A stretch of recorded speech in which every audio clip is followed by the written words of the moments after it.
Countdown for blast off. X minus 5, 4, 3, 2, X minus 1, fire.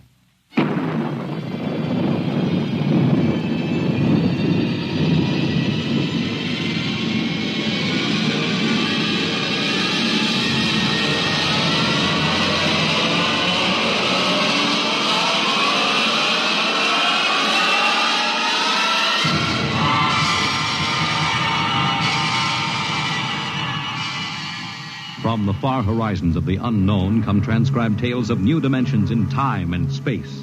These are stories of the future, adventures in which you'll live in a million could-be years on 1,000 maybe worlds. The National Broadcasting Company, in cooperation with Street and Smith, publishers of astounding science fiction, presents X minus 1.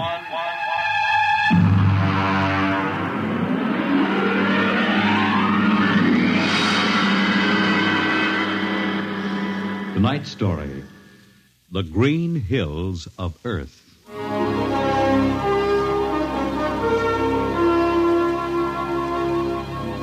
The men who pioneer the trade routes of the world, the sailors of the clipper ships, the whaling men, railroaders, black gangs on the tramp steamers, all have their own stories and song about dangers and struggles of their lives. This is the story of Riesling, the blind singer of the spaceways. When I first met him, he was hustling drinks in the Twin Moons bar at Dry Waters, Mars. He'd won a guitar off a Chinese barkeep at Luna City by cheating at one thumb. And he made his whiskey by singing in the bar and passing the hat. Listen to her, Hertzman. Don't you sing pretty? Like a 16-year-old gal. Hey, Riesling, look over there at the bar. There's an Institute 4-striper giving you the eye. Do you know him? Manner of speaking. Cold-looking scoundrel, ain't he? Gives the idea he graduated Harriman Space Institute 3 men above St. Peter. Who is he? Captain Hicks off the Ghost Show. Yeah, well, he sure gives you the once-over. Maybe he's got a job. That don't make never no mind to me. I've been blacklisted. Hicks logged me for making up a song on watch. Right fight song, too. Oh, the skipper is a father to his crew. Yeah, well, hold on. Here comes old Brass Arm. Oh, Riesling, I've been looking for you. You've kept your nose clean, and we're going to give you another chance to get back to deep space. Been a little changing down aft in the Goshawk, ain't you, Skipper? How'd you know that? You got that new atomic pile drive. If there's been a leak at the shops, now take it easy, Skip. You'll have that gold braid just a-crawling right up your arm. Quit stalling, Riesling. Take it or leave it. It's a loop trip to Jupiter with the standard release. I reckon. Double pay when you get back, if you get back. Last 3 of them atomic tea kettles blew somewhere in the asteroids. If you're scared. Scared? Well, that Goshawk is one stinking old tub. Her engine's got more bugs than a beagle dog in spring. And that new drive's about as safe as a pretty gal in the Ozarks. But I reckon she'll do for one more trip.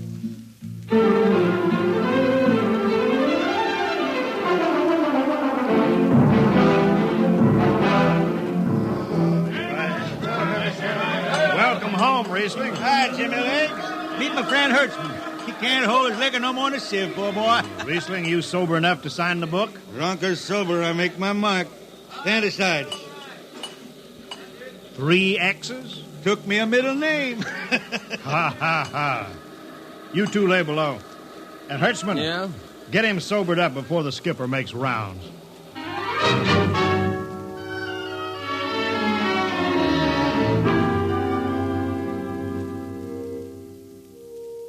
Cargo stowed, Captain. Fuel lines away and ready. Good, Casey. What's that? What it? Oh, that's a guitar, I guess. If it's that shoeless hillbilly, I'm going to tell him. Hi, Skipper. Riesling, what the devil are you doing up here? That number 2 jet ain't fit. Cadmium dampers are warped. Crooked like a turtle's back. Well, why tell me? Tell the chief engineer. I did. He says they'll hold. Well? He's wrong. Oh, he's wrong, eh? He's got a Harriman Institute degree in electronics and power. And some drunk space rat says he's wrong. Skipper, I was damping jets when that shirt-tailed tad wore pins for buttons. I got no time for you, Riesling. Scratch your name off the book and get out. Don't get excited. Well, are you shipping or not? I reckon. Then get below. That's all. Casey, sound takeoff. Aye, sir. Come on, boy.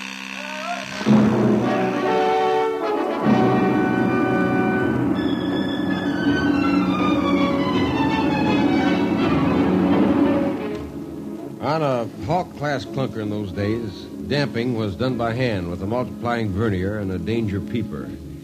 Jetman slept with one ear tuned to that, and as long as the peeper ticked off slow and steady, we knew the ship was safe. For a while. Riesling, you better stow that guitar. If Jimmy Legs catches you, he'll blow a gasket. Don't worry, I could damp this tea kettle in my sleep. Yeah, how's number 2? All right so far. Say, did you ever hear that song about Hicks? The one that got me blacklisted? Oh, the skipper is the father of his crew. A gentle guide and light to me and you.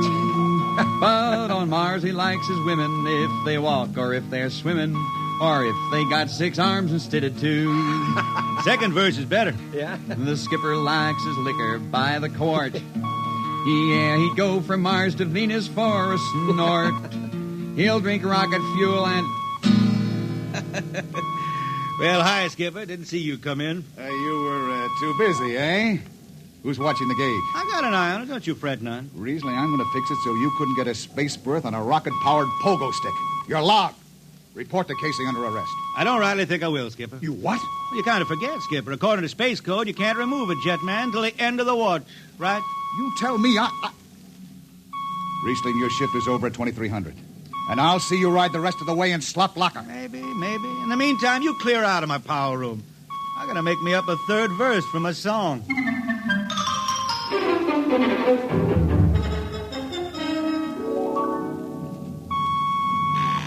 Yeah, I got it. Power room. Damp number 2 a point. Number 2, I... Hold on, Hertzman. Jimmy Legs, is that force-drive boil up there? Give me that, Casey. Riesling, I've taken about enough from you. And I got a little news for you, Skipper. Number 2 jet is bulging like a fat lady in a satin skirt. Listen, you clown. Damp number 2 a point. Sure. Look out, Hertzman. I'll take it. You watch the gauge. Now. He's riding easy here. It's bucking a little. What? Riesling, Hit the emergency! All right. She won't damp. It's that warp. Yeah. There go the lights. Duck her! Duck! Riesling! Stay down behind the baffle. I gotta take a look. It's radioactive. Look out! I've gotta fish the hot stuff out of the tube. What's going on down there? Shut up, Jimmy Legs. I'm busy. She's tight now. What happened? Number 2 blew, you lunk-headed space rat. You all right? A little sunburn. Lights are gone. What's the matter with the emergency circuits? Riesling, Jimmy Legs, get some lights down here. It's dark. Get the emergency light on. But they're on, Riesling. They went on right after the blast. The lights are on. What are you talking about? It's dark. Jimmy Legs! Jimmy Legs, turn on the lights. Turn on the lights.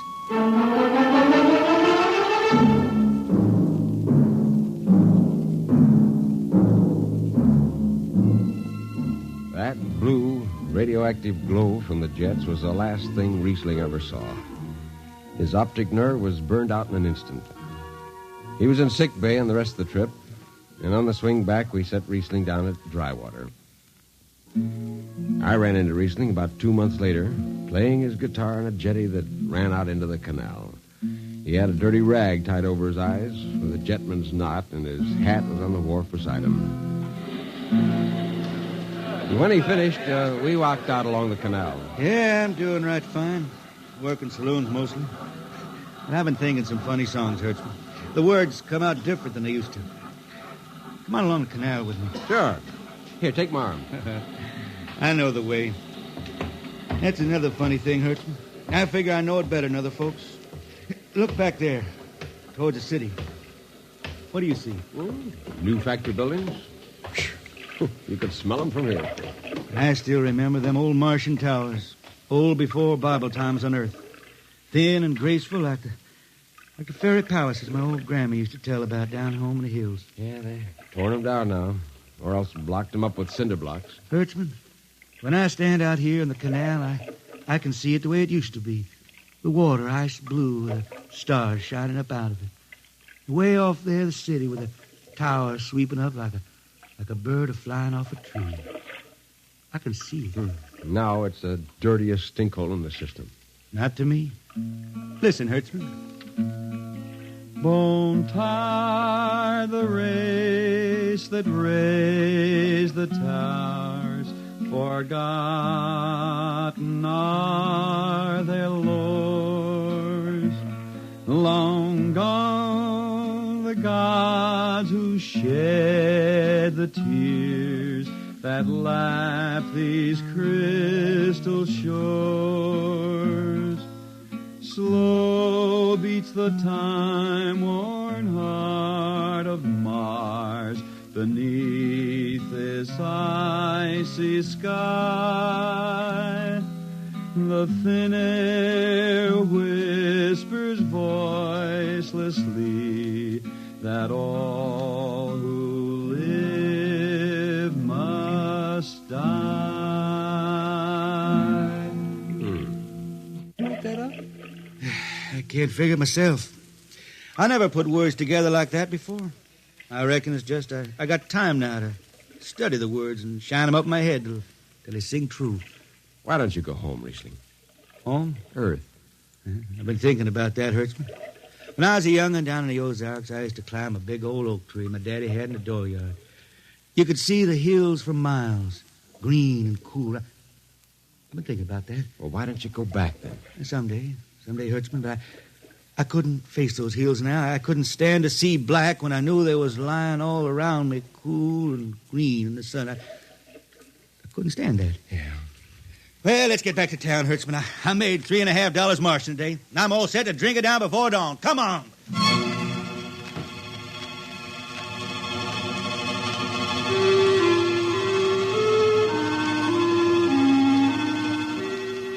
I lost track of Riesling after that. I shipped out in a slow freight of the Condor class for Luna, and he hitched a hike to Venusberg in an ore ship in the Triplanet run. So he beat around the system, Venusberg to Layport to Drywater to New Shanghai and back. Any spaceport was his home, and no skipper'd refuse to lift the extra mass of Riesling and his guitar. He made up his songs sitting out watches down in the power rooms with old shipmates, while the monotonous beat of the jets shook the hull plates. Hear the jets. Hear the jets. Hear them snarl at your back when you're stretched on the rack. Hear the jets. Feel the pain in your ship. Feel a strain in your grip. Hear the jets. Feel her rise. Feel her drive. Straining steel come alive on her jets. On her jets.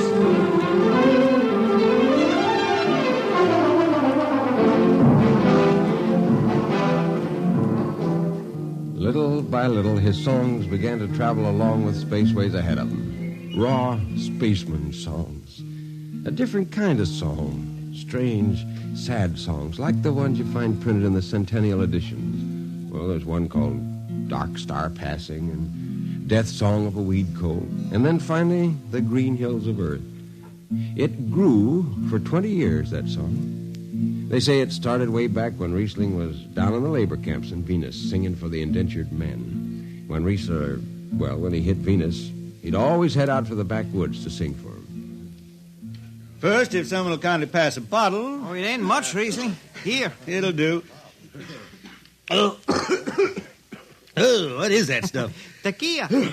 You can't make him good here on Venus. What do you use? Karak bush. It is different. How'd you come to sign on? When a man comes out the village from the city, he says there's work. You sign the paper and you work. Work? It's work, all right. 10 stinking hours in the jungle with machete. How long you signed for? And then I only speak Spanish. I don't know. The paper says 10 years. 10 years. How long you got to go? What's the use? We ain't getting home. You know how many men die out there in the swamp today? 10 men. 10. What's the use? My mother, she's dead. My father don't care. Girl? Oh, she says she waits. I don't know. You sing some more, Riesling. We drink and you sing, huh? Maybe a new song, son. We rot in the molds of Venus. We retch out a tainted breath. See, Foul are flooded jungles, crawling with unclean death. We've tried each spinning space mote and reckoned its true worth. Take us back to the homes of men and the cool green hills of earth. Take us back. what's the matter? Finish the song, Riesling. I can't yet. It just don't come. I'll finish it when I go home. That's it. When I go home to the hills. Now pass that bottle. A dawn whistle don't blow for 4 hours.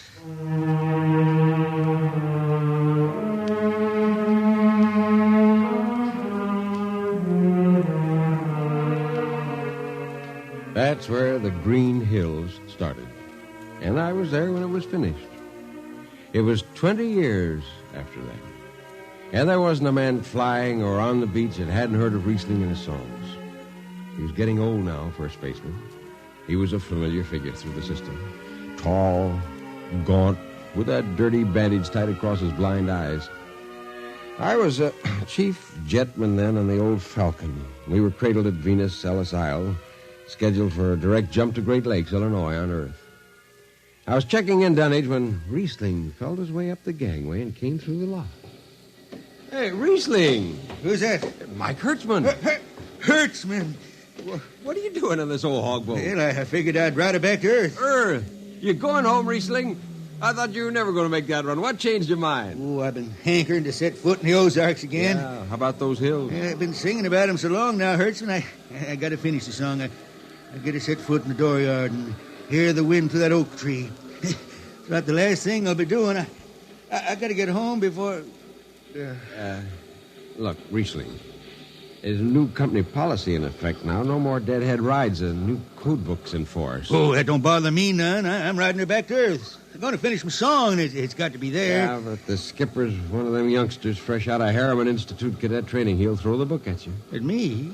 I've been around space as long as Haley's Common, Brewster's Ridge. I'm going back to Earth. The green hills of Earth. I'm going home.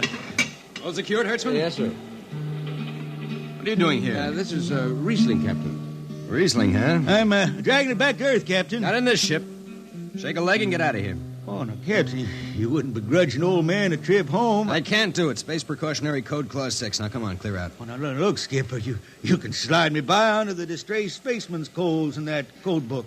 Distressed spaceman, my eye. You've been bumming around the system for 30 years. Oh, Skipper, you're making me do something I never done to no one before.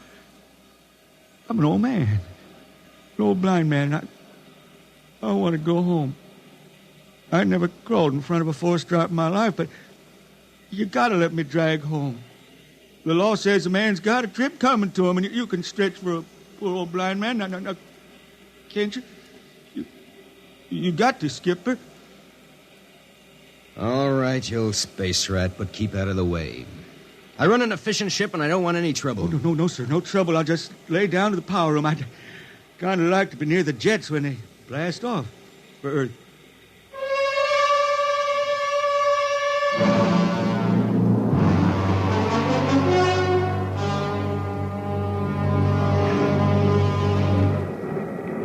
Sit down, Riesling. Take a load off your feet. Hey, thanks, Mac. Power room, fire 3. Aye, sir.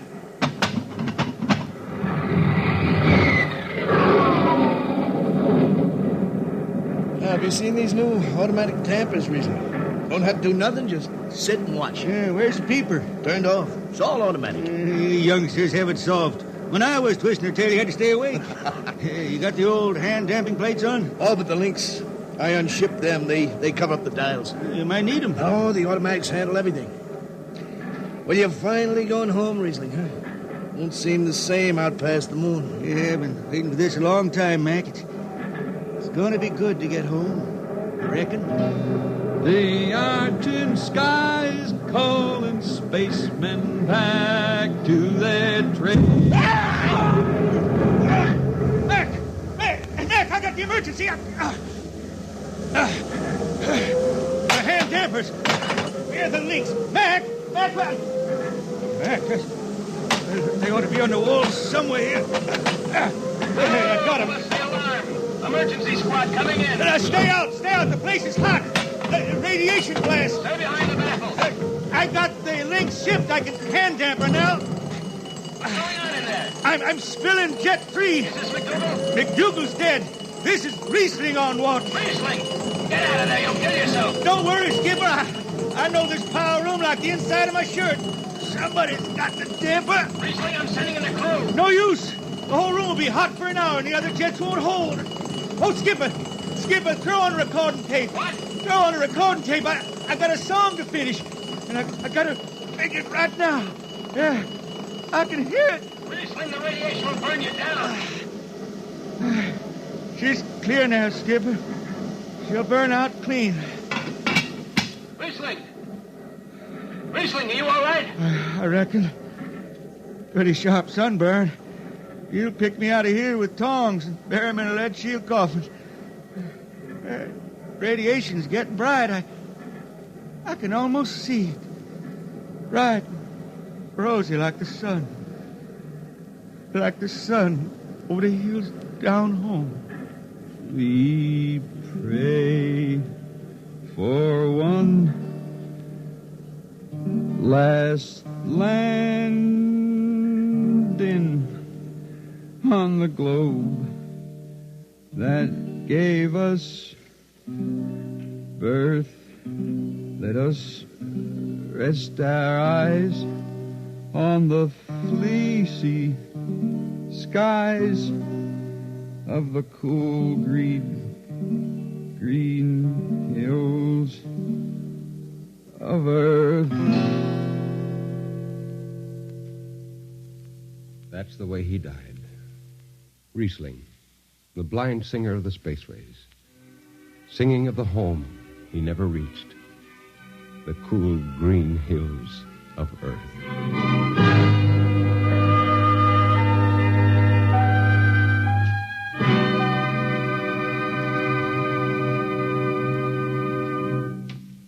You have just heard X-1, transcribed by the National Broadcasting Company in cooperation with Street and Smith, publishers of astounding science fiction. Tonight's story, The Green Hills of Earth, written by Robert Heinlein and adapted for radio by Ernest Kenoy. Featured in the cast were Ken Williams as Riesling, Nelson Almstead as Hertzman, Matt Crowley as Hicks, Wendell Holmes as Casey, Bill Griffiths as Rodriguez, Bill Lipton as the Skipper, and William Zuckert as McDougal. Original music for Riesling songs was written and sung by Tom Glazer. Your announcer, Fred Collins. X-1 was directed by Fred Way and is an NBC Radio Network production.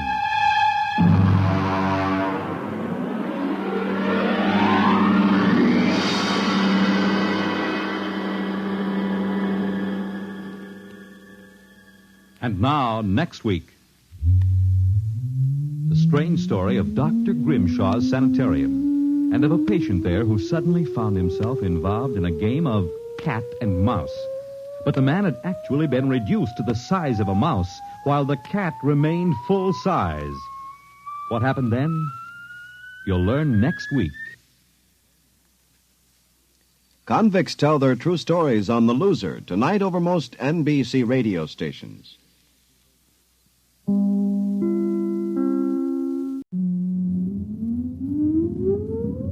Countdown for blast off. X-5, 4, 3, 2, X-1, fire.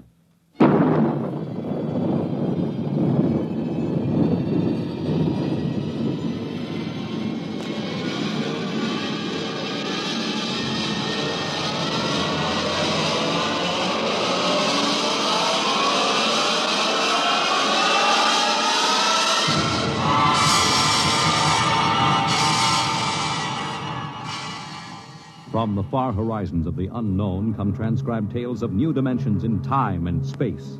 These are stories of the future. Adventures in which you'll live in a million could-be years on 1,000 maybe worlds. The National Broadcasting Company, in cooperation with Street and Smith, publishers of astounding science fiction, presents X minus 1.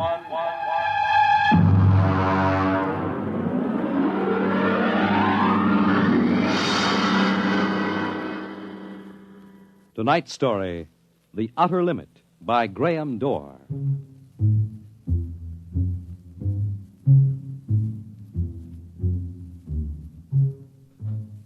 We go ahead now in time to 1965. We're on a vast concrete runway set in the desert of the Southwest. A giant metal ship stands before us, prow pointed for the stars. And in 5 minutes, the signal will flash and it will tear up through the atmosphere to the outer limit.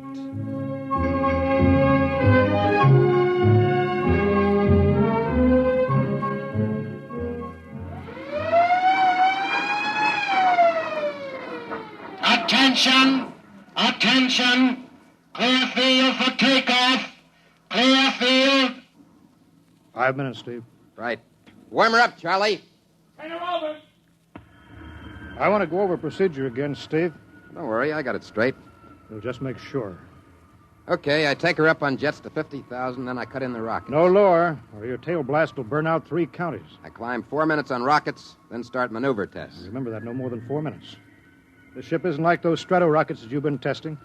She's the first one built for outer space. If she works, you can go clear to the moon. If I'd have known, I'd have brought my toothbrush. Not this trip. Now get this, Steve. You've got power there to clear the Earth's gravitational field, but remember, after you cut in the rockets, you've only got 10 minutes fuel. If you go beyond the outer limit and don't save fuel for the return, you won't get down again, ever. You'll drift out into space. Get that now. 10 minutes fuel. Okay. As far as I'm concerned, this project is a lot more important than that cosmic ray bomb that they're testing out in the Pacific tonight. Well, the Security Commission brass doesn't think so. I don't see any undersecretaries under anything. Don't you worry, Steve. In the long run, our ship will make the CR bomb back-page stuff. But in the meantime, it's just as dangerous. Now, remember, half the principles in this ship are pure theory, slide rule stuff. If anything goes wrong, we may have to scrape you off the landscape with a soup spoon. You have a charming sense of humor. Now, here's what I'm getting at, Steve. We're risking your neck in this test. Anything blows, we don't want to have the next man pull the same boner. So keep your mic open. Keep talking. If anything goes wrong, we want to know exactly why. And we won't be able to ask you. Let us know before you pull every switch, before you do anything. Got that? Even if you only have to blow your nose. All right, get those fuel lines away! Well, I guess that's about all, Steve. Hey, that reminds me. If Mary calls, I'm just up on a milk run. I didn't tell her today was it. How is Mary? She's okay, but she's due about now, and I don't want her to get nervous. Hey, I didn't know the baby was that close. Steve, you know, I really ought to be sending a single man on this job. What, and cut me out of a soft paycheck? Forget it, Hank. You know you can't get anybody else who can take 15 G's acceleration when those rockets cut in. Yeah, I know. It's time, Steve. Yeah. I'll see you later. Don't worry, Hank. I'll sweat for both of us. Good. Button her up, Charlie. So long, Hank. So long. We'll give you the light from control.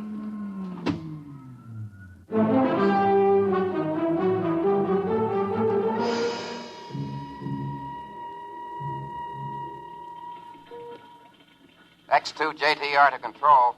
Are you there yet, Hank? Okay, Steve. I'm ready to go. Mr. Hanson? Ready on radar, Sergeant? Check. Mr. Hanson, you better see this. What is it, Elsie? Message sent up for Steve. Mrs. Weston just left for the hospital. What? Hello, Steve. Yeah. Stand by a minute. Shall I hold it up, Mr. Hanson? Yes. No, wait just a minute. It's too late now. You going to tell him? Well, maybe he's got enough to worry about. Hey, what's holding us up, Hank? Something on your mind? No, there's nothing, Steve. I just wanted to say good luck.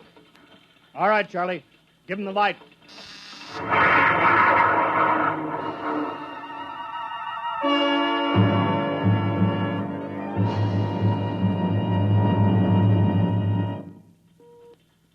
All right, Steve, I'm reading you clear. I'm at 20,000. Airspeed 600. It's running fine. Soundproofing works. There's a 3-degree waiver in the AGY pressure. Got that, Charlie? Check. Dead center on radar, Mr. Hanson. 50,000 now. I'm cutting loose the port jet. Now the starboard. Now I'm off jets. Airspeed dropping. Now I'm opening the rocket ports. The switch sticks a little, Charlie. Oxy-alcohol pressure 350. All right, now I'm advancing the ignition key. Here goes rocket 1. Steve? Steve, you all right? Yeah. Feels like somebody slugged me with a sledgehammer. Airspeed now 1,200. Here goes number 2. She's okay, Hank. Running like a Swiss watch. She's okay.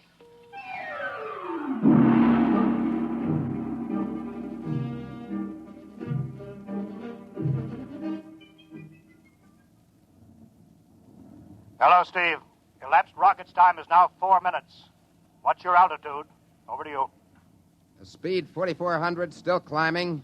Altitude 297 miles. All right, you're at the outer limit. Level off for maneuver tests.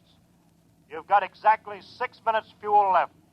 I'm starting a 3-degree left bank. She's a little sluggish. There, it's all right. There's a low vibration somewhere. Maybe the cockpit cover. My view screen's a little fogged. Now I'm straightening out. 5 minutes fuel left. Now I'm starting a 3-degree right. Hey, of all the... What's the matter? What's wrong? There's something up here.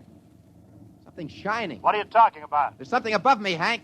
I'm going to chase it. Steve, you're at the outer limit now. I can see it plain now. Now, Steve, don't go any higher. You've only got 4 minutes left. You've only got... I'm getting static. I can't hear you, Hank. It's dead ahead now. I'm going to make a pass at it and get a good look. Here goes. Hey, it's swerving to meet me. It's dead ahead now. Look out, it's dead ahead.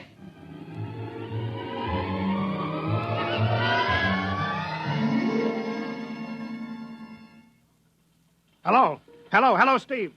Steve, come in. 9 minutes fuel gone. There's still no sign Hello. of radar. Hello, Steve. What happened? Charlie, get the crash squad out. Tell the Army squadron to alert their search plane. Right. 9.5 minutes gone. Hello, Steve. Steve, listen to me. What's happened?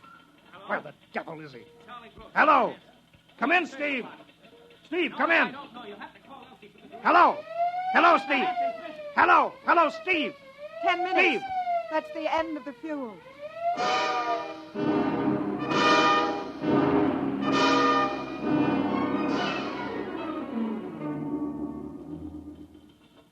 How long has it been now? 10 hours, Mr. Hanson. Nothing more on radar, Sergeant? The screen's blank. Colonel Carulli called in. The search planes are back. Couldn't find anything. Should be some trace. He couldn't have bailed out, could he? You don't hit the silk at 4,400 miles an hour. We either went past the outer limit and ran out of fuel, or something blew, and we'll find the pieces scattered from here to the coast. Why does it have to be the best man? Always the best man. Charlie, we got to figure out what was wrong. Right. Something must have blown. All right, I'll call him. Goodbye. Mr. Hanson, there's a message from Northside Hospital for Steve. Well, what is it? Mrs. Weston is fine. It's a boy. Oh, thank you, Elsie. It's a boy, Charlie. Yeah. Fine. It's a boy. He didn't even know that she went to the hospital. How am I going to tell Mary that? No, it wasn't your fault, Mr. Hanson. The ship was tested. Yeah, we'll build another, and some other flying fool will shoot past the outer limit into space. Well, I'm getting old, Charlie. You can remember when I used to take them up myself. Now I've got to send other men. Look, it's a job, Mr. Hanson. Now I'm afraid. Every time I hear a jet go off, I jump. Every time I have to send somebody up on a new model, I start to sweat. Mr. Hanson. Yeah? I think I've got something on the radar. No flights scheduled in, are there, Elsie? No, the whole day's cleared. It's coming in behind us. Here he comes over the building. Yeah. What crazy jockey is buzzing the field like that? Is that an Army plane, Charlie? I can't see. Here he comes back again. I know that engine. Yes, it's Steve. That's impossible. Look, that's his ship. It can't be. It's circling back for landing. Charlie, clear the field. He's coming back in. Mr. Hanson, there's not another ship in the world that looks like that. I tell you, it's got to be Steve. Thank God.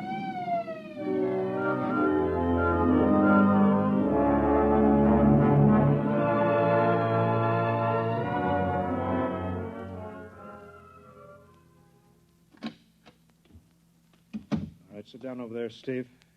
Quicker we get this done, the quicker you get over to see Mary and the baby. Elsie, give the order to check and refuel the rockets. I don't want anybody in here till I get Steve's reports. Bury any calls. All right, Steve, let's have it. What the devil happened to you? Hank, that cosmic ray bomb. Does it still go off tonight? What are you talking about? Straighten out, Steve. Where have you been for the last 10 hours? Listen, Hank, there's something more important. Now, come on.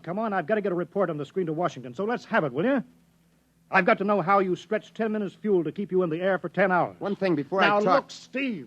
Will you have the Geiger men run over the ship before they refuel? What did you run into? So help me, Hank, I don't know. But we better check and make sure it isn't radioactive. Elsie, add a Geiger report on the standard check. Steve, maybe we better have the medics look you over, too. No, I'm all right. They said I'd be all right. They? Look, son, I know you've had a tough time, but we've had this field on the alert for 10 hours, boy. One of the Army boys cracked up looking for you, and he's hurt bad. So let's have the story. Let's have it straight. I don't know how to tell you, Hank. Hank, I saw something up there. At 300 miles? I chased something up there, Hank, and I caught it. Now, don't hand me that, listen, Steve. Listen!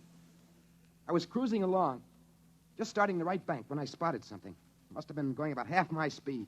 It was egg-shaped and smooth. I made a pass at it, and I came back for another, and then there was a humming sound. Humming? Sort of a vibration. And then I blacked out. I was headed straight for it at 4,400 miles an hour. I thought it was going to be the biggest smash since Hiroshima. And listen, Hank, is there a drink in that bottle? Yeah, sure. Well? What happened? Hank, I came to inside their ship. Steve, this whole thing has been a devil of a strain on you. I'm going to call Major Donaldson from the Army base, ask him to sit in. The psychiatrist? Yeah, that's a good idea. Let him run his tests. He'll tell you I'm not kidding. Because, Hank, unless I miss my guess, I've just been tipped off to the way the world ends.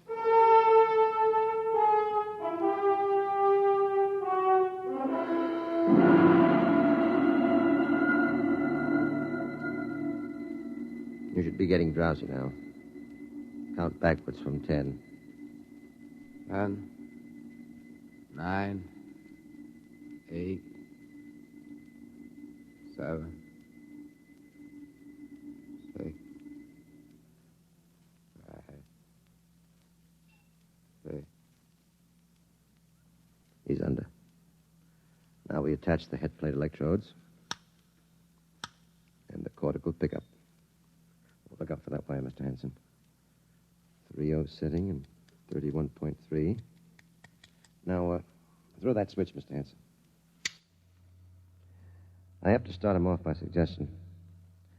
All right, Steve. You're in your ship now. You're in the rocket. Rocket? You're in the rocket. You're in the rocket, and you've just sighted something strange. Now I'm starting at 3° right. What's that? Hey, there's something up here. Something shining. His memory pattern. We're picking it up electronically. Something above me, Hank. I'm going to chase it. It's piped through the audio circuits. Getting static. I can't hear you, Hank. This is where we lost contact with him. I'm going to make a pass at it. Hey, it's swerving to meet me. It's dead ahead now. Look out. It's dead ahead. Now what? This is where he blacked out. No telling how long, minutes or hours. What's that noise? I don't know. Shh. Where? How did I get here? What? Who are you? Is he seeing things? Galactic Patrol. What's that? Well, what are they saying, Steve? What are they saying? It's about nuclear fission. They know about it. They know the danger of it. Long ago, they had wars that almost destroyed them. But finally, they learned. Now they've outlawed war. Go on, Steve. They patrol space. When their detector picks up an atomic explosion, they send a patrol. They've been observing Earth, and they found wars and rumors of wars. What are they going to do? They've quarantined us. Quarantine? They've isolated all Earth because we're infected with a communicable disease. Because we don't know how to control ourselves yet. And until we learn, we'll be a menace to the whole universe. What is this nonsense? Quiet. How are they going to do it, Steve? Well, they've spread out a layer here of I don't know what to call it. It's all around the Earth. It's miles deep. And when there's an atomic explosion on Earth, the radioactive particles will drift up to this layer and set off a chain reaction that'll go around the world in microseconds, and that's the end. Yes? Yes, I understand. I've got to bring back the warning.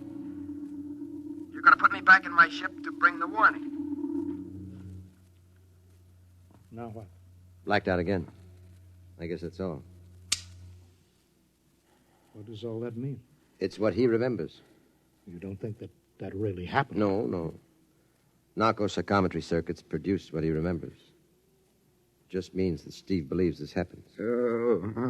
I don't like to see this. I've seen too many top pilots snap. Steve is the best I've known. How bad do you think he is? Well, frankly, outside of the presence of this well-organized hallucination, there are no signs of unbalance. May not be too serious. If he had a more plausible story, I'd be inclined to believe him. Warning. Hank. It's all right, boy. Did you hear it, Hank? Do you understand? Sure. We've been quarantined. Now, let me give you something to make you sleep, Steve. But don't you understand? They fixed it so that if we set off one more nuclear explosion, we will have had it. Of course. Now, don't roll your sleeve down. You don't believe me? Now, take it easy, Steve. But the tests are setting off the cosmic ray bomb, Hank, tonight.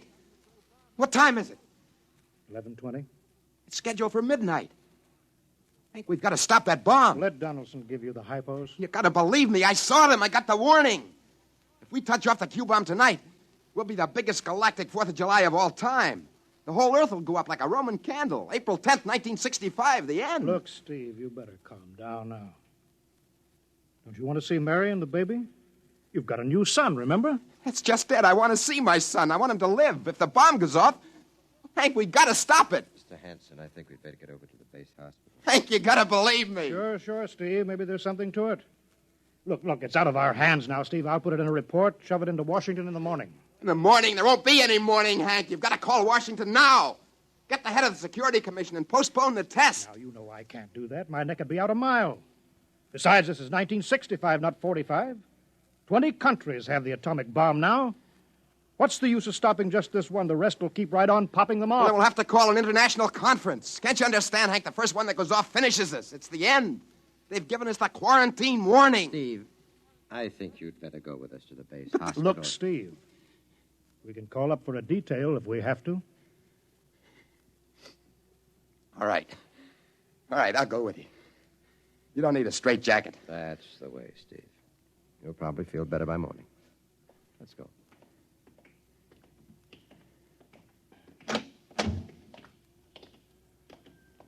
Tomorrow I'll drive you over to the hospital to see Mary and the kid. Yeah, sure. Look at the ship under the floodlights. Pretty, huh? You'll be flying her again soon, Steve. Don't worry. Yeah, I guess so. What's she doing out on the line? They refuel her? Yeah, we got Clausewitz coming in tomorrow from Denver for another test. Figure we'd give you a day off. Yeah, that's good. That's fine. Steve! Hey, where'd he go? Come on, Donaldson! Steve! Steve, come back here! He's heading for the rocket! That's crazy!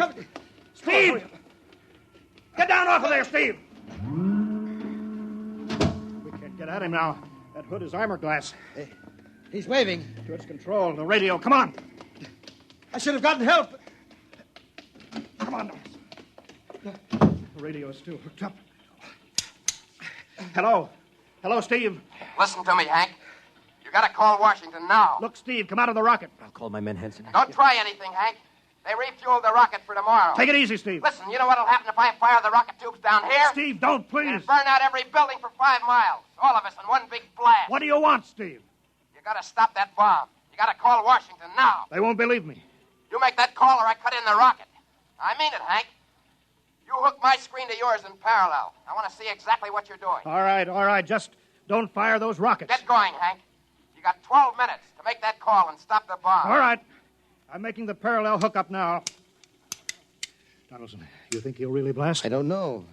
Up to now, I'd almost say he was normal, but this Henson, he's liable to do anything. Steve, there, you getting it on your screen? Yeah. Now put that call through. All right. Operator. Visit screen to Washington. The visit screen circuits are busy, sir. If you try again in half an hour. This is a Security Commission priority. Break in. Get me a line. Just a moment, please. 10 minutes, Hank. Listen, Steve, I'm trying.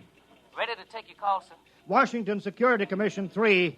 Urgent. I want Undersecretary Herbert Ames. Washington 3. One moment, please. Hurry, will you, please? One moment, please. Chicago. San Marco calling Washington Visit Screen 3. Urgent. Washington 3. One moment, please. What time is it, Donaldson? 11:51. Do you think he'll fire those rockets? He might. Washington. Go ahead, San Marco. Visit Screen 3, Mr. Herbert Ames.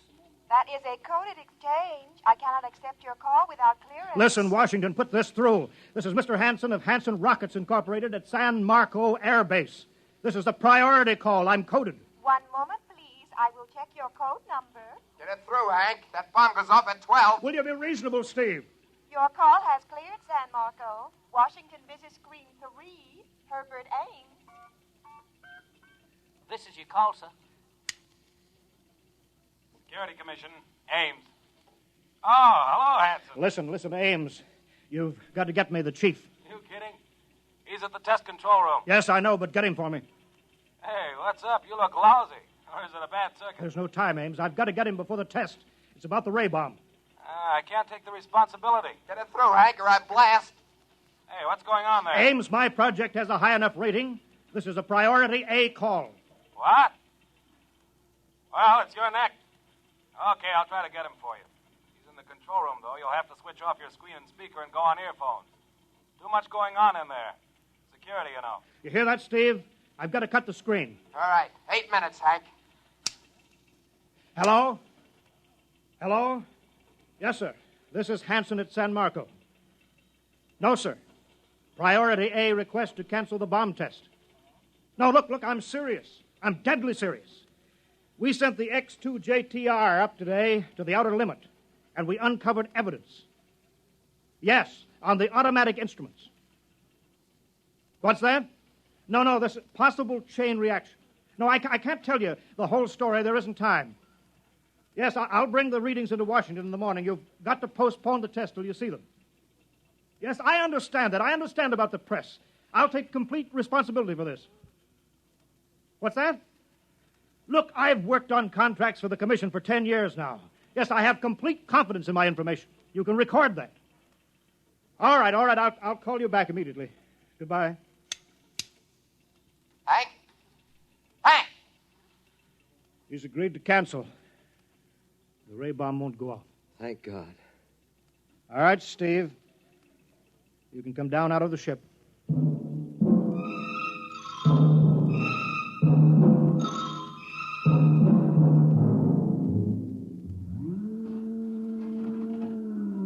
There he comes. He's opening up.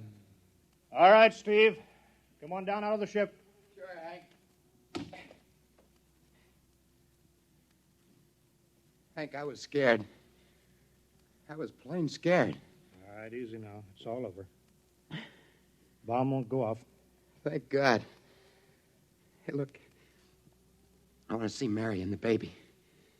Can you get me transportation now? Hey, wait a minute. It's almost 12. They won't let you in the hospital now. I want to see the baby. For sure you do, but you've been under strain. I've got a shot here for you, Steve. Give you a good night's sleep. All right. Roll up your sleeve. Sure.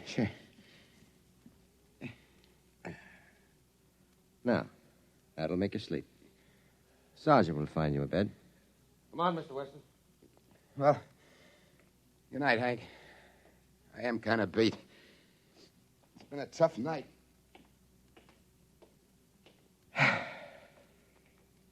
Sure has. Thought for a minute he was going to blast those rockets and send us all to Kingdom Come. Yeah. Quite a stunt getting the ray bomb test called off. It isn't called off. But the call. Ames couldn't get the chief. I was talking to a blank screen. Bomb goes off in a couple of minutes. Oh.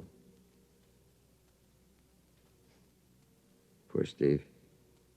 He's one of the best. He was the best. 1 in 10 million.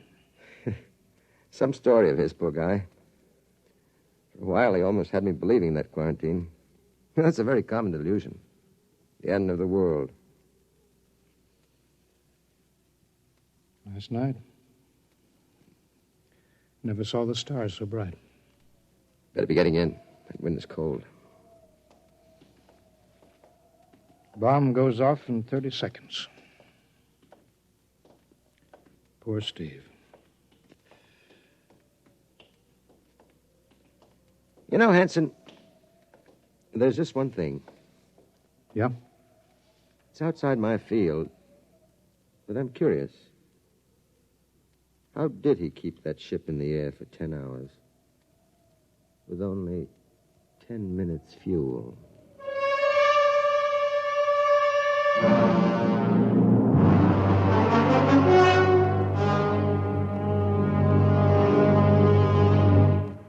You have just heard X-1, presented by the National Broadcasting Company in cooperation with Street and Smith, publishers of astounding science fiction.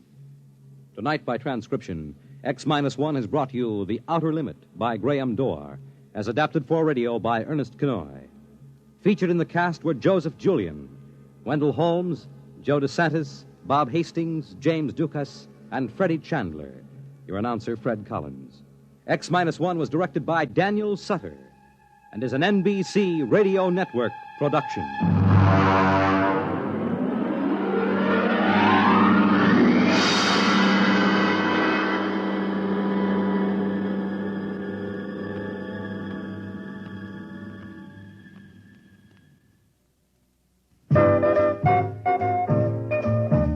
You don't have to stop whatever you're doing to listen to your radio.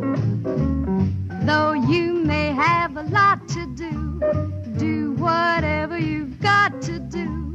NBC will still get through with music and drama, a life panorama. NBC's always got something brewing. Listen and you'll agree that there's always a smile from a twist of the dial to radio NBC.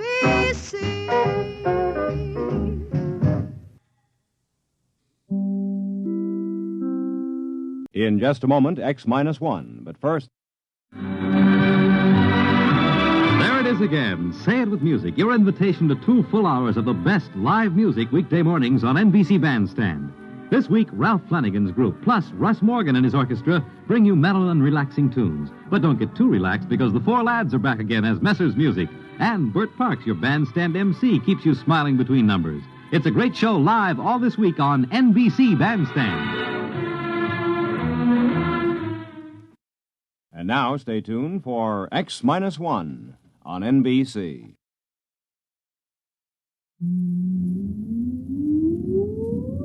Countdown for blast off.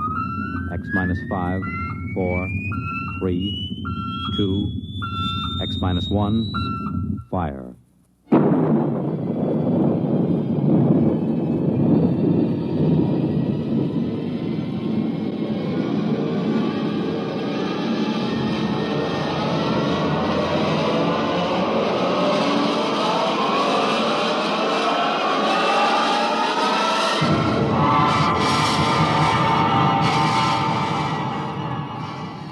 From the far horizons of the unknown come transcribed tales of new dimensions in time and space. These are stories of the future, adventures in which you'll live in a million could-be years on 1,000 maybe worlds. The National Broadcasting Company, in cooperation with Galaxy Science Fiction Magazine, presents X-1.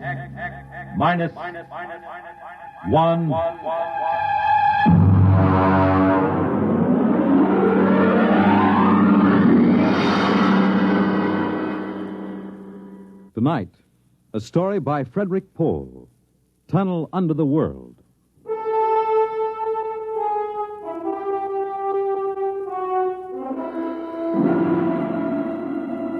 On the morning of June 15th, Guy Burkhart woke up screaming. It was more real than any dream he'd ever had in his life. He could still hear and feel that sharp, metal-ripping explosion, that searing wave of heat. He sat up. Mary, where are you? Guy, what's wrong? You're trembling. Where were you? In the kitchen cooking breakfast. What is it? Oh, a dream, I guess. An explosion. Did you say an explosion? Yes. That's the dream I had. What? I dreamed there was a big explosion, and then something sort of hit me on the head. Holy smokes. Maybe there really was some sort of explosion, and it started us dreaming. Well, there'll be an explosion down at your office if you don't hurry and get to work.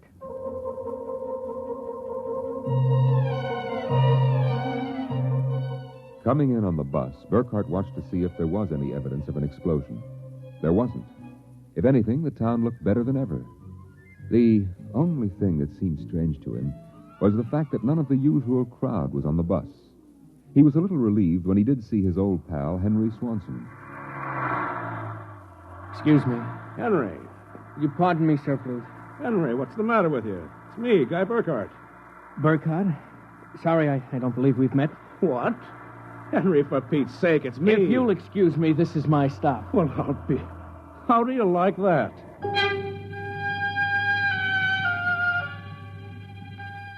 Guy Burkhart got off in front of the gigantic Controchemical building and took the elevator to the 98th floor, where he had worked in the accounting department for 12 years. It wasn't until he was almost at his floor that he realized the speaker wasn't playing the usual commercials. Are you happy with your present home freezer? Of course not. Well, the answer to your problem is a Feckle freezer. Feckle freezers are better freezers. Most wives would do anything for a Feckle freezer. Are you happy with your present home freezer? Of course not.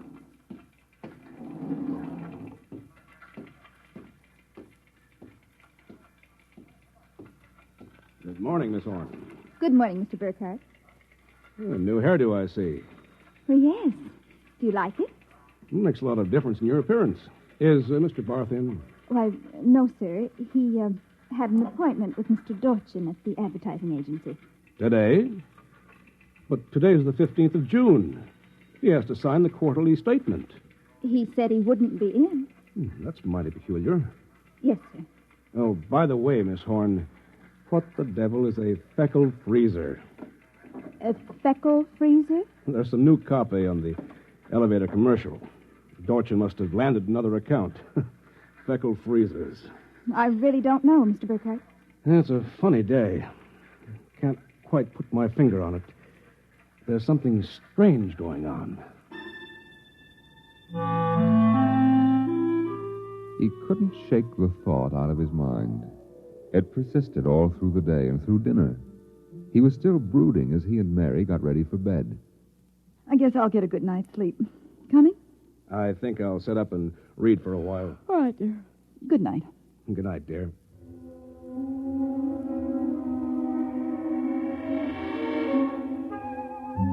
At exactly midnight, Guy Burkhart lapsed into a sudden, deep sleep. And the following morning, he woke up screaming. Darling, what is it? What's wrong? Oh, nothing. A bad dream, I guess. You gave me such a shock. I seem to be having a lot of nightmares lately. Really? Yes. The one I had yesterday. This was the same. A big explosion and then nothing. You had a dream yesterday? Of course I did. You had the same sort of dream. I? Oh, Guy, you're mistaken. I don't remember dreaming. Mary, you told me. Guy, you're mistaken. But, Mary... Maybe you dreamed I had a dream. Maybe... Yes. I might have done that, I suppose. Everything did seem sort of strange yesterday. That's probably it. You'd better get dressed, dear. Today's the 15th, and that's when the quarterly statement... 15th? Yes. Well, then, there must have been a dream. Because yesterday was the 15th.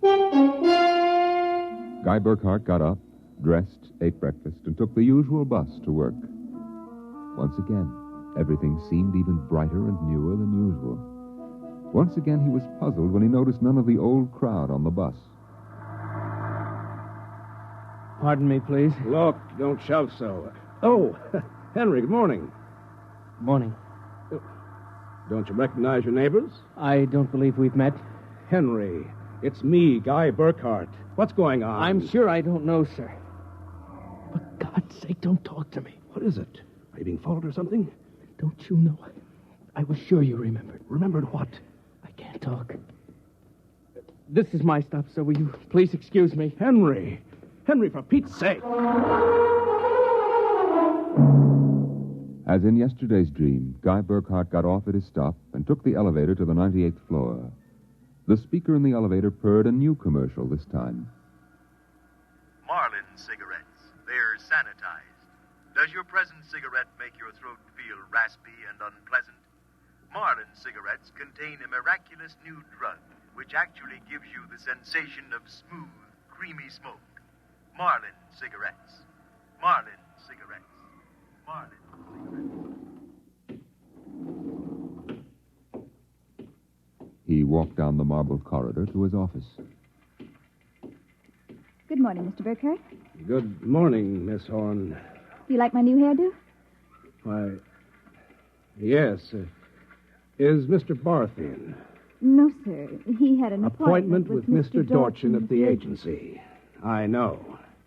You know? I guessed it anyway.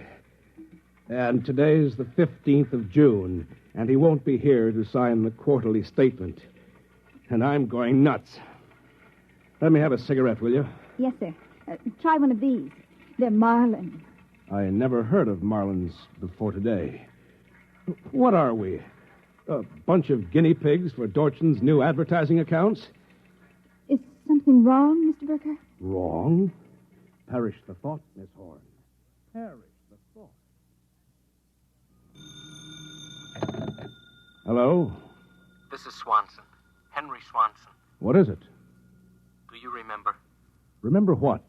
Just remember. Listen, Henry, let's stop playing games. Yesterday, either I was dreaming or you snubbed me on the bus. Today, the same thing happens. You do remember, thank heavens. I thought so when I saw you, but I couldn't be sure. What is it you want? Listen, tomorrow morning, when I get off the bus, you get off with me. But be casual. They may be watching. Who may be watching? Swanson. Hello? You buzzed, Mr. Burkhart? Yes, I'm still out of cigarettes. Would you buy me a pack of Kelvins? Wouldn't you rather have Marlins? I smoke Kelvins. But, Mr. Burkhart, Marlins have that soft, creamy smoke that's so soothing to your throat. You really believe that stuff? It's true. I wouldn't say this, Mr. Burkhart, except that, well, I've gotten to know you pretty well, and I've grown to admire you so much. I see.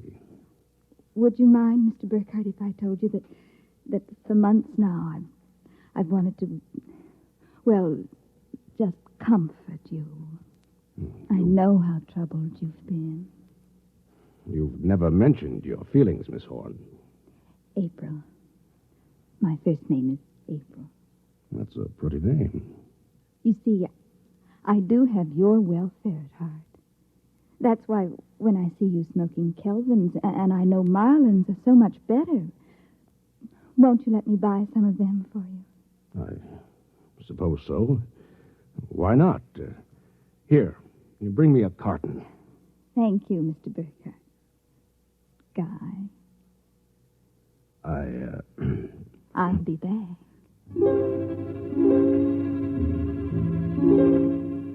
There was something wrong, something definitely peculiar about what was happening. The call from Henry Swanson, the strange behavior of this secretary, Miss Horn, these new products, the dream. Guy Burkhart went home that night feeling like a man in a nightmare. That you, dear? Yes, me. Have a good day. Fair. Oh, before you sit down, would you go down the cellar and put in a new fuse? The switch in the hall closet blew out, and I shut it off. Okay. Supper will be ready in a minute, so don't start fooling around with that old boat hull you've been building. I won't.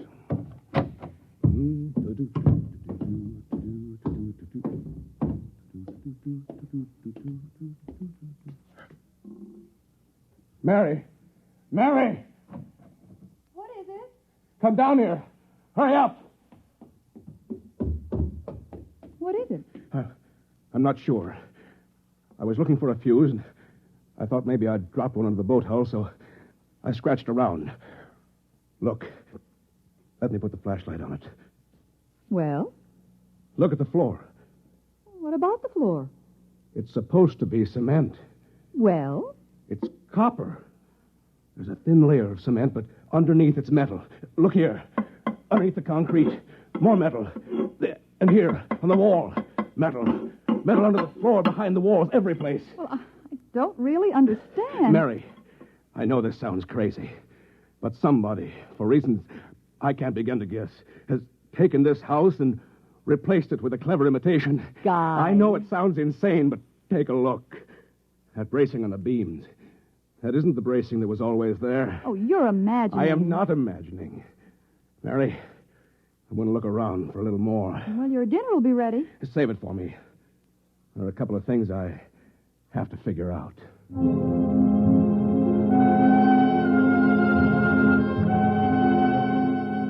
The following morning, Guy Burkhart woke up screaming. He dragged himself into the kitchen where his wife Mary was preparing breakfast and discovered it was still June 15th.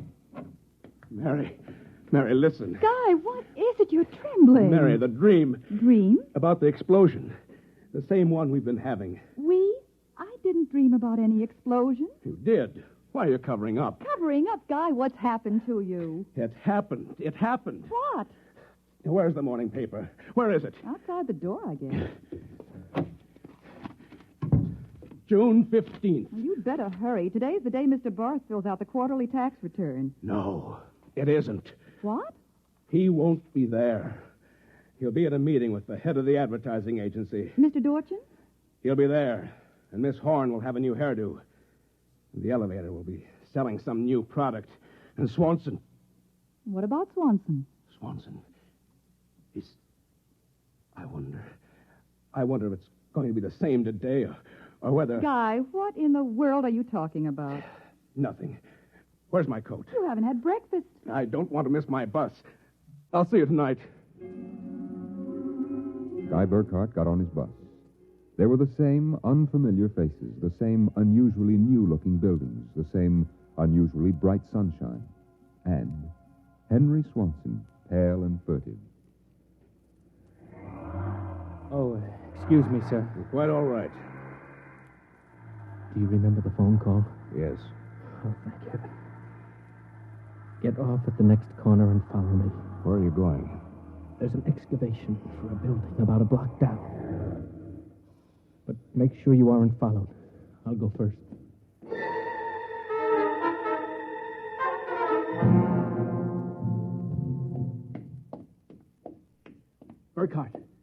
Burkhart, here behind the fence. Now, Henry, what's this all about? Just a minute. I want to make sure you aren't followed. Followed by whom? By them, of course. And just who are they? I'm not sure. At first, I thought perhaps they were Russians. Now I'm beginning to think they're Martians. No humans could have accomplished what they've accomplished. Look, start from the beginning, Henry. What's going on? Burkhart, peculiar things have been happening to you, right? Yes. A lot of your friends are missing. Your house seems changed. Yeah, there's something stranger than that. The date. Today is June 15th. Yet I could swear that yesterday was June 15th and the day before that. Yes, you've got it. It's always June 15th. And you and I are the only ones who know it. But why? How? I'm not sure. I think it's some sort of mass hypnosis or something. Why didn't it work for us? My wife Mary doesn't remember things. Somehow, when it happened, they missed us. We were protected from the full force of the rays or whatever they use. Burkhart, where were you on the night of the 14th, about midnight? That was Sunday night. Yes. I was down in the cellar, under that boat I'm building. And I was in my dark room developing some pictures. It just doesn't make any sense to me. Russians, Martians. What makes you think so? I've seen them. Where? At the end of the tunnel. What tunnel? The one that they built under Tylertown. A tunnel under Tylertown? Yes, that's right. It's made out of copper or some alloy. Wait a minute. I found a copper layer under my cellar floor last night. Yeah, so did I. That's how I discovered it. I found a way to get in, too. It's at the bottom of this excavation. Holy mackerel. Why don't we tell the police? Because we can't trust them. Even the police may be Martians in disguise. You're being melodramatic. Am I? You just come with me. Where? Into the tunnel. I'll show you. Henry Swanson led Guy Burkhardt to a small hole in the side of the excavation. There he removed a cut-out piece of metallic substance, and they crawled into a dimly lighted tunnel. They walked for what seemed like 2 miles, until Swanson held his finger to his lips. We've got to be quiet now. Henry, this is fantastic. They've got a tunnel right under the whole town. Oh, Burkhardt, you haven't seen anything yet. There's a room a little further down. We'll be able to look through a glass in the door. Is it safe? It's perfectly safe, unless one of them comes along. Now, come on. Here. Look through this glass. Now, just so I know I'm not completely insane, tell me what you see. Good Lord. Well? A tremendous panel with dozens of telescreens. And in front of each, a servo robot. They seem to be computing something. Yes. I've watched them. They're evaluating data from the screens. Evaluating? Why not? Each of them has a part of a human mind. Remember that. It's against the law to transfer an evaluating circuit from a human brain to a robot. Burkhardt, whoever is conducting this monstrous experiment is operating far outside the law. Have you gotten a chance to look at the data on those screens? No. No, I've been afraid to go in. There might be a warning circuit somewhere. If we knew what those robots were working on, we could go to the authorities. Well, I'll risk it if you will. It's worth a chance. We're lost anyway. Okay. Open the door.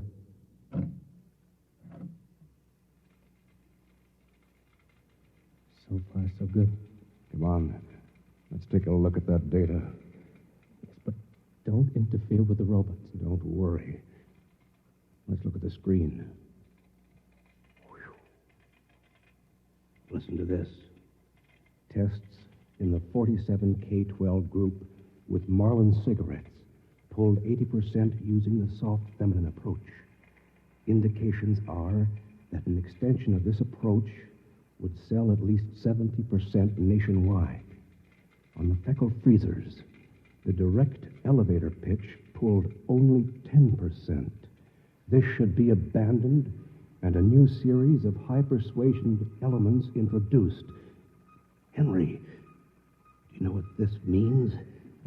I haven't the faintest idea. I don't blame you. It's crazy, but it fits the facts when I think about it. Do you know who's behind this? Martians. Not Martians, Henry. Advertising men. What? I don't know who they are or how they've done it, but somehow they've taken Tylertown over. They've got you and me and 30,000 others right under their thumbs. Hypnosis. Hypnosis drugs. Maybe some kind of ray or something. However they do it, what happens is that they let us live through a single day. During that day, they pour all kinds of suggestions and propaganda into us. At the end of the day, they evaluate the results, see how we've reacted. Then at midnight, they wash the day out of our minds. And the next morning, we start the same day over again with different stimuli. No, I can't believe that. I know it sounds ridiculous, but think of it. They can run the perfect test, and on a whole community. Do you know what that means? Suppose one man learned how to influence people 100%. In a year, he could sell us anything from freezers to political candidates. Oh, now, wait a minute. We're guinea pigs, Henry. This whole community is one big test tube for propaganda research. What do we do? Somehow, we get out of this town and get to the FBI. Do you think we can? Yeah, it's worth a try. Come on. Wait. What is it? Look. There's somebody coming down the tunnel. We've got to hide. Quick, behind the circuit box. Shh. Good Lord. It's Dodgen. The head of the agency that does our advertising. Quiet.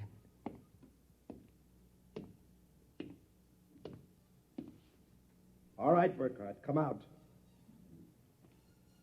We know you're in this room. Miss Horn has informed us that you remember. I must warn you, it's useless to buck us. Come out peacefully and let our maintenance crew adjust you properly so you don't remember from one experiment to the next.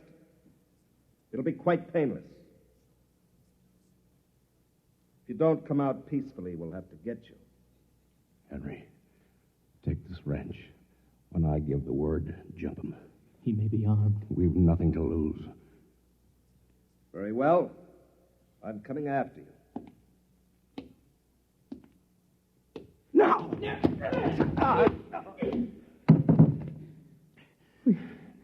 Burkhardt, I've killed him. Wait, I'll get his coat unbuttoned. Maybe his heart is still beating. Henry. What is it? What's wrong? Look, underneath his coat. Oh, heaven help us. It's a robot. A humanoid robot. Designed to look like Dorchin. Come on, let's get out of here. Wait. What's that? A loudspeaker. I told you it was useless, gentlemen. Who are you? Mr. Dorchin, naturally. The real Mr. Dorchin. What are you trying to do to us? Merely trying to prevent you from damaging my experiment, gentlemen. You can't get away with this, Dorchin. Sooner or later, somebody, the FBI or somebody, is going to get wind of this madness. Oh, now, really, Burkhardt, you're quite naive. Now, why don't you be reasonable and let the maintenance crew adjust you? If I refuse, I suppose you'll kill me. That would be quite impossible. Oh? You see, Burkhardt, you're already dead. Dead? You're shocked. It's quite true. You and everyone else in this town were killed by premature atomic blast at the Control Chemical Plant. The blast occurred at 7 a.m. on June 15th. That's the last thing imprinted on your minds.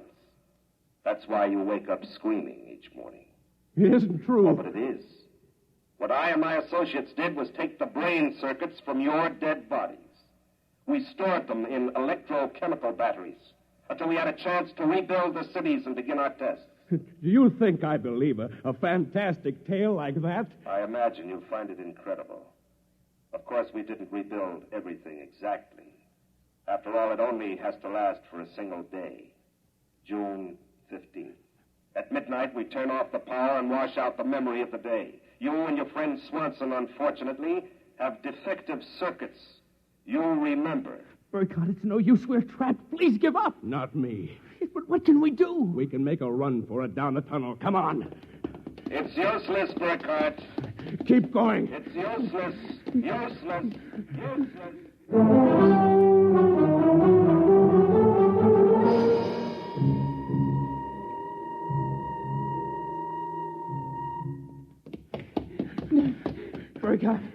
Burkhardt, it's no use. You go ahead. I'm finished. Look, we're almost at the end of the tunnel. I can see a door. Here, I'll help you. No, I can't. Just a little further. No. Now, here. Here, this door is open. It opens.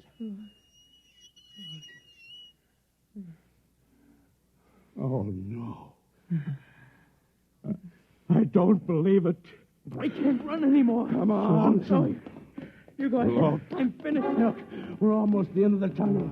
I can see a door.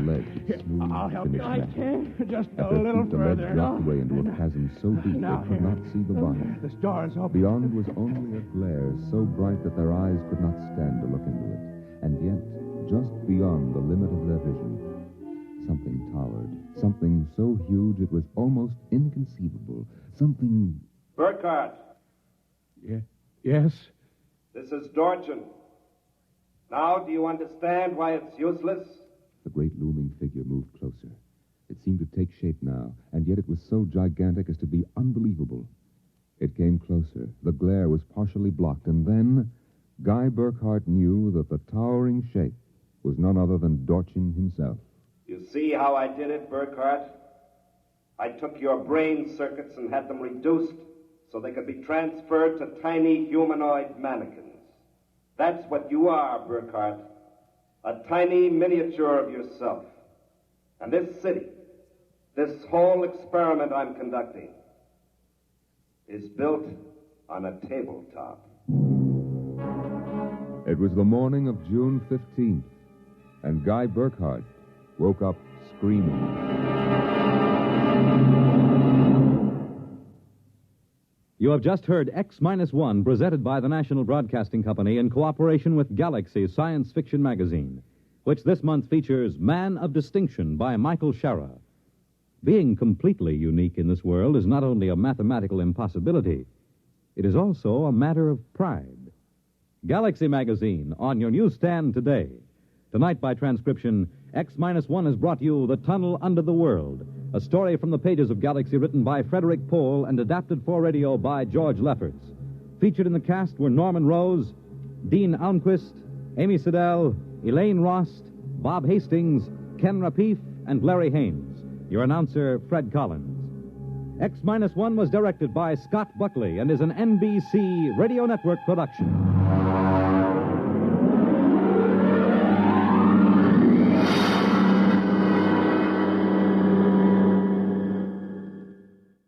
The music of Russ Morgan live on Bandstand weekday mornings on NBC Radio.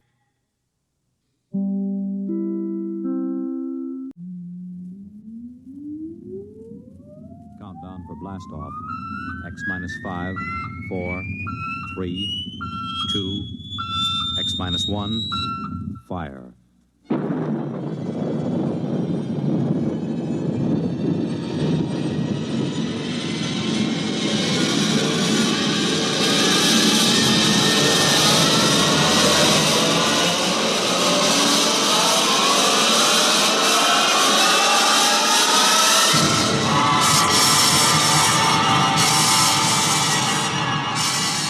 From the far horizons of the unknown come transcribed tales of new dimensions in time and space. These are stories of the future, adventures in which you'll live in a million, could be years, on 1,000 maybe worlds.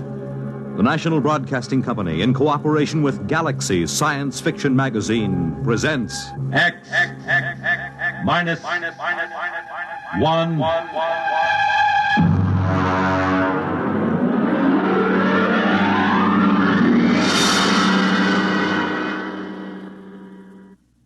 Tonight's story, Sam, This Is You, by Murray Leinster.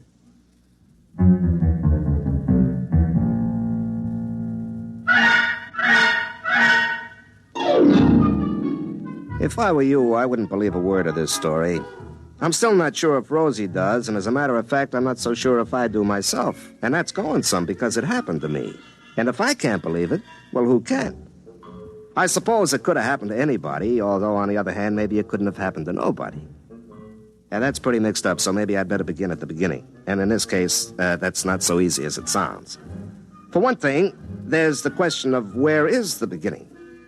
Well, anyways, I'm Sam Yoder. I'm a telephone lineman for the Batesville and Rappahannock Telephone Company.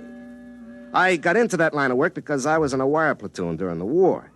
I've been up more trees in the Ardennes forest in Belgium than anybody, except maybe a couple of squirrels, and they didn't have to string telephone wires.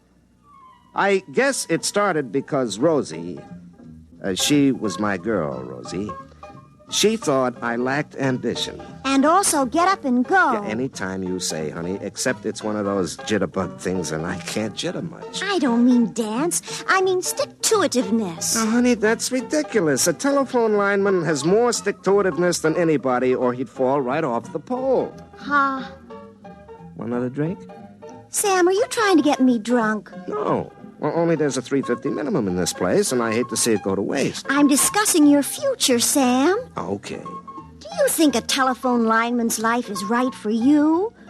Well, has its ups and downs. Sam. I'm sorry. I warned you. Once more, and I'm going to ask you to take me home, even with a $3.50 minimum unexpired. Yeah, okay, honey. Now, what are you doing to improve yourself? Nothing, I guess. Why don't you take one of those correspondence courses? You know, the ones with a picture of Arthur Godfrey, and he says, I was awful in high school arithmetic till I sent in the coupon. What does he need with high school arithmetic? It's the principle of the thing. Sam, I'd hate to think I was engaged to a man who didn't improve himself. Well, I'll figure something out, honey. You don't want to spend all your life with your arms around a pole. Well, it was all right with George Sand. Is he working at the company now? No. George Sand. She was in She? Yeah, sure, honey. It was a pen name. You see, she was in love with Chopin. You get it? No. Well, he was a pole, you see? Arms around a pole. You get it now? Yes. Now I get it. Sam, take me home immediately.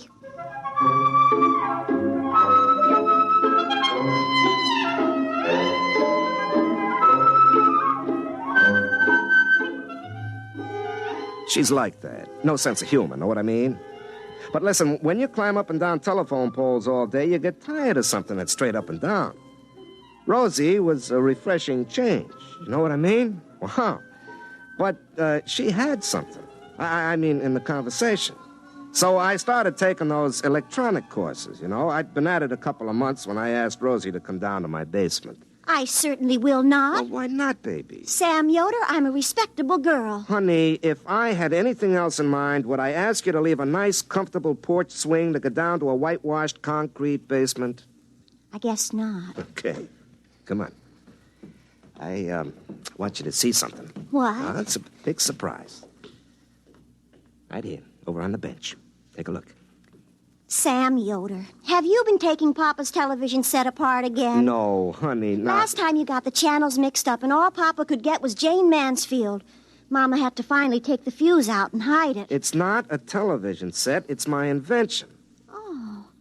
What does it do? Well, I got the idea at the shop. I was looking at the blueprints of the multiple circuit stuff. You know, how to send 100 messages over the same wire. Well, I got this idea about how to have private conversations on a party line. Actually, I got the idea calling you up with the whole street listening in. Does it work? Well, almost. I got a few bugs in this mess of garbage here. Sam, that's no way to talk. Well, honey, all the engineers talk that way, and they're college men with fraternity pins. Well, then I guess it's all right. When will you have this fixed up? Oh, I don't know. I'll have to tinker with it a little. It's just like you, honey. Sam, you do not have to tinker with me. Honey, I mean electrically like you. High voltage and a lot of current, but too much resistance. You get it, honey? I mean like an electrical circuit? Resistance is... I get it. Sam, take me home immediately.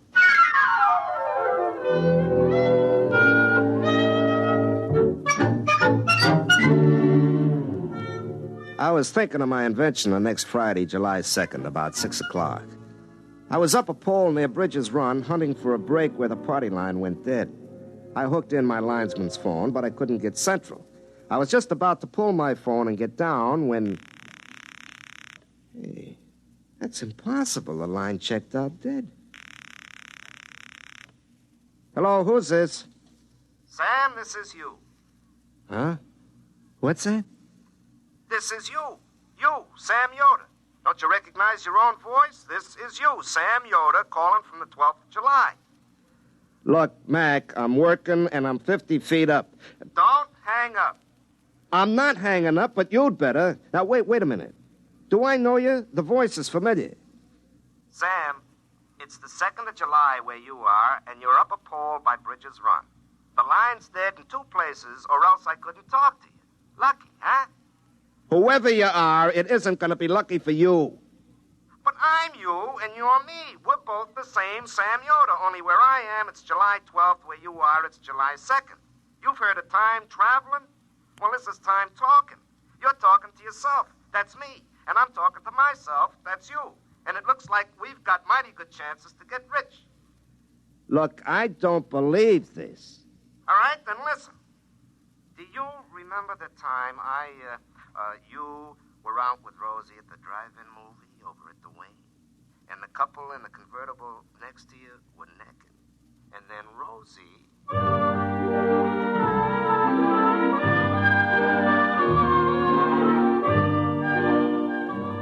Well, never mind what he said. It was something only me and Rosie would know about. Nobody else in the whole world, so I knew he was me. I was he, him. We were the same. he told me what he wanted me to do, and then he told me where the brakes were in the line and hung up. Well, I cut loose down the pole, and my irons only hit it twice from the top to the bottom. I was sweating and shaking a little, and it didn't help any when I found the two brakes right where the voice said it would be. But that wasn't any more impossible than anything else. I called into Central and told them I was sick, which wasn't particularly untrue anyway. And then I went home and made myself a cup of coffee, and pretty soon I was muttering to myself, which I don't say now in order to make telling the story easy. But I do it all the time, like this.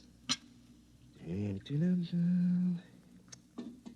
got a good cup of coffee here, Sam, old boy. Instant, but strong. Oh, now there isn't any weak-mindedness in my family, and the company psychologist said I grew up stable. Was it inner stable? Well, anyways. Nobody but Rosie knows I told her nose is so cute I couldn't believe she ever had to blow it. Maybe it was me talking to myself. Donut, Sam? Don't mind if I do. I talk to myself just sitting over coffee. Why shouldn't I talk to myself on the telephone? From the middle of next week. On a dead line. I wonder if that psychologist was right. More coffee, Sam? Just a little to hot it up. When? Now, look, if somebody drove over to Rappahannock past Dunsville and telephoned back that there was a brush fire at Dunsville, I wouldn't be surprised to get to Dunsville and find a brush fire there. So, if somebody phones back from next Tuesday that Mr. Broadus has broke his leg next Tuesday, why should I be surprised to get to next Tuesday and find out he done it? More coffee, Sam? No, thanks. I couldn't touch another drop.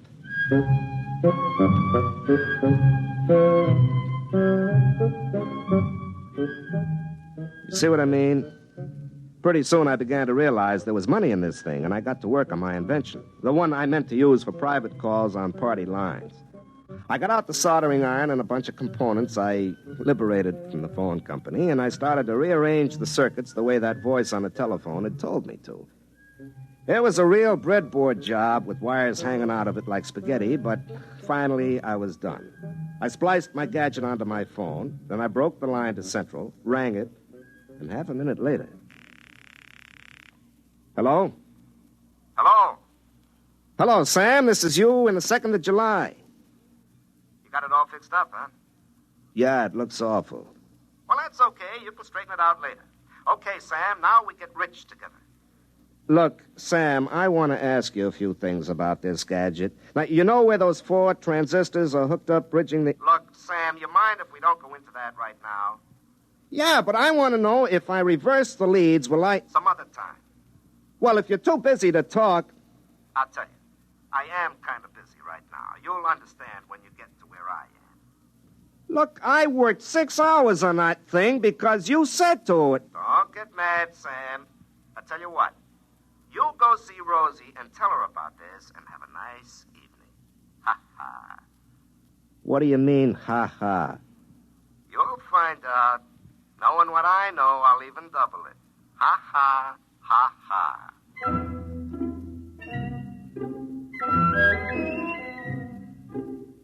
I went over to Rosie's house. Her old man was watching Diana Dors on the television, and her mother was watching her old man, so I took Rosie by the hand and led her out onto the porch. I could see the moon glinting off eyeglasses as all the neighbor ladies leaned forward in their porch rockers to watch us. I always felt a responsibility to those ladies, and usually I try to make it worthwhile to them staying up so far past their bedtimes. But tonight, I had other things on my mind.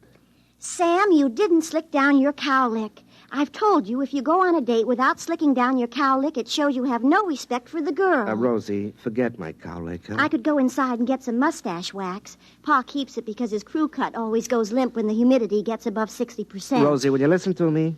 I've made up my mind to get rich.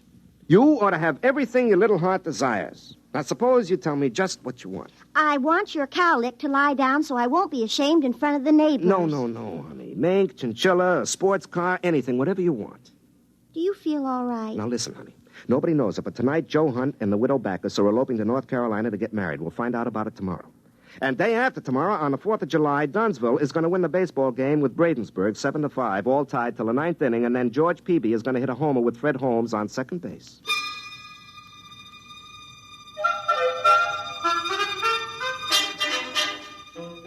There was a brief silence, interrupted only by the sound of Pa's rocker going over as he tried to get a better angle on Diana Dawes. I don't know how many times I've explained to him you can't improve on the view on a two-dimensional TV screen by craning your neck. But he says you can't overcome a lifetime of habit. Well, anyways, I explained to Rosie about Sam in the week after next telling me all these things and how we were going to get rich. Sam, somebody was playing a joke on you. Oh, yeah? Well, who else but me knows what you said that time you thought I was mad at you and you were crying down behind McHenry's ice house? Sam, I told you when I read those words on that board fence, I didn't know what they meant. And nobody else knows about the time we were picnicking and the bug got down the front of your sunback dress and you thought it was a hornet. Sam Yoder, you never told anybody about that. No, but the me in the week after next knew. He told me, so he had to be talking to me. It couldn't be anybody else. Sam, either you've told somebody else everything we ever said or did, or else there's somebody else who knows. That's awful. But, honey, it's me. This other person knows everything we say, even now? Sure. Sam Yoder, you go home. But, honey... Do you think I'm going to talk to you when somebody else listens to every word I say and knows everything I do? Do you think I'm going to marry you? But, Rosie, it's just between the two of us. You, me, and me next week. Rosie.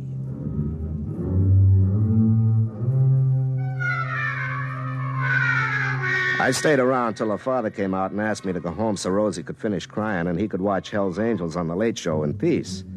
On the way back to my house, I got madder and madder.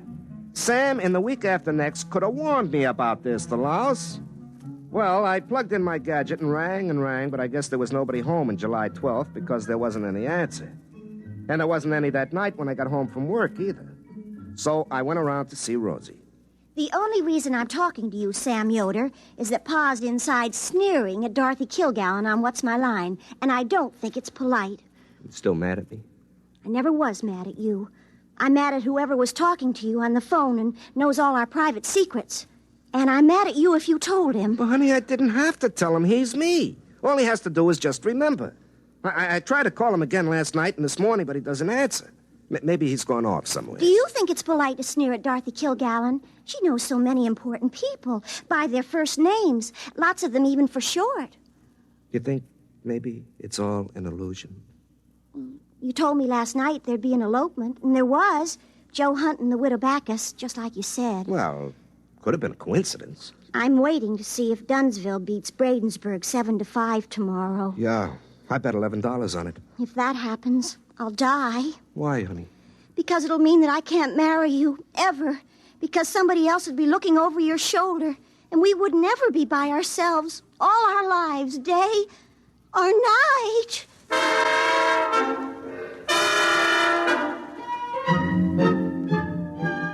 The next day in the big 4th of July ball game, it was tied in the 9th. Then George Peavy hit a homer with Fred Holmes on second base, and Dunsville beat Bradensburg 7-5. I collected my bet, but the $11 turned to ashes in my mouth. I didn't go over to Rosie's that night. I stayed home and kept trying to call myself up on that gadget that I told myself how to fix up. It was a moonlit night, the kind I usually spend with Rosie while her old man watches the $1 million movie for the 7th time on TV, hoping that the ending will come out different. But there I was in the basement trying to call up the week after next, and nobody home. In the morning, I woke up suddenly. I thought it was the alarm clock, but it wasn't. Hey, I left the gadget on. Oh, wait, don't go away. Wait. Hello? Don't get upset, Sam. Rosie's gonna make up with you. How do you know what she's gonna do? She won't marry me with you hanging around. I've been trying to figure out a way to get rid of you. Quiet, I'm busy. I gotta go collect the money you made for us. You collect money? I get in trouble and you collect money? I have to, or you wouldn't get it. Now listen, where you are, it's Wednesday. You're going over to Dunsville today to fix some phones. You'll be in Mr. Broadus's law office about 10:30. Now, you look out of the window and notice a fella sitting in a car in front of the bank. Notice him good. I won't do it. I won't take orders from you. Maybe you're me, but I make a bet and you collect it. For all I know, you spend it before I get to it. Now, I'm quitting this business right now. It's cost me my girl and my peace of mind and the blazes with it. Okay? Okay, Sam. Just wait and see.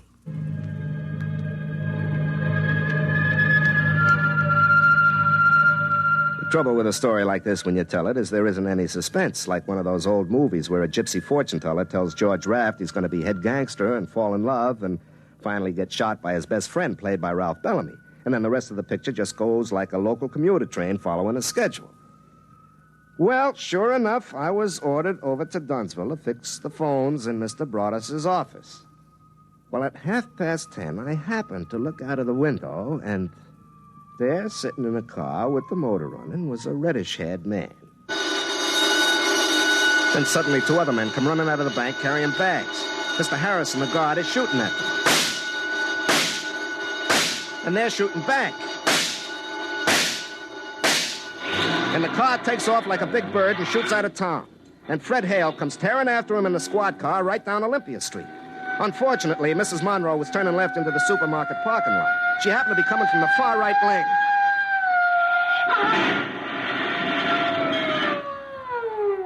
And so the bank robbers got away clean with $35,000. They'd cut all the wires out of town where they crossed Goose Creek, and so they sent me right out to fix it. I was up the pole right next to the creek, working, and, like usual, talking to myself. Sam, do you realize what that was? A bank robbery. You, in the middle of next week, told you to come over here and watch a bank robbery, but you didn't tell yourself what for. You didn't tell yourself to stop it. Sam, that other you is a born crook.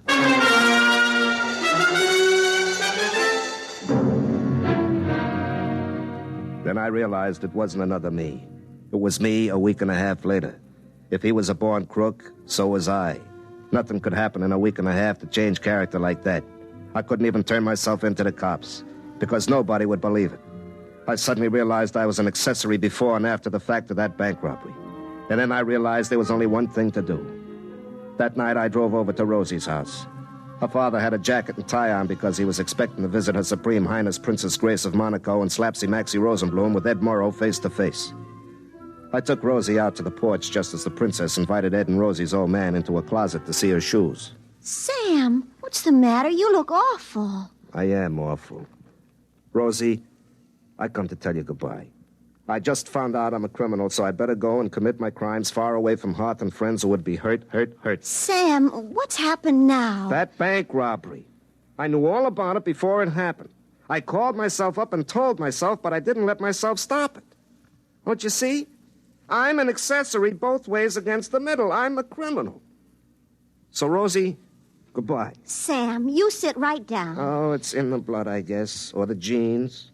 What do you think in my case it was? Environment rather than heredity. Now, Sam, you haven't done anything yet. It's that other you. But I'm going to have done something. I'm doomed to be a criminal. Well, I'm going to reform you. What? I'm going to reform you before you start. I'm going to stay with you from now on, every place you go. But, Rosie, I climb poles. I'll wear my tapered slacks. You won't do anything criminal with me along. And if that other you starts talking to you on the telephone, I'm going to climb the pole and tell him where he gets off.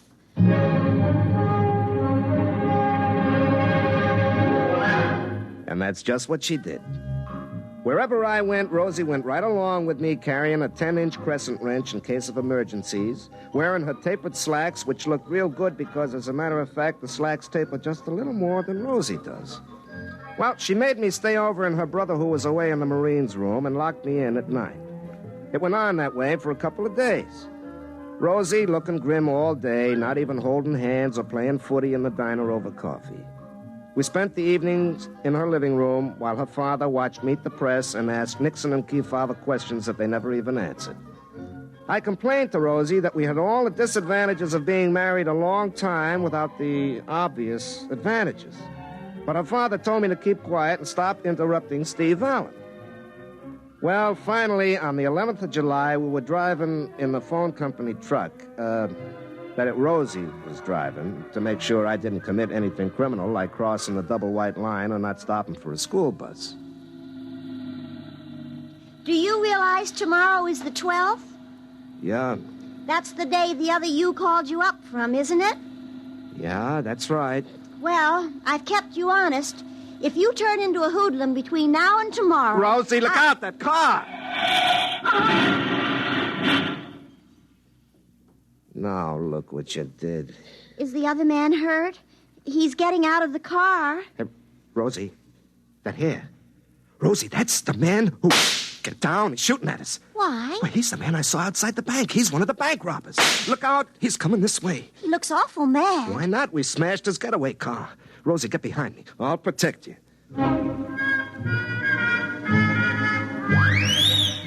The fella came up to us holding his gun and looking pretty upset. And he was just about to say something when Rosie reached over my shoulder and hit him on the head with her crescent wrench.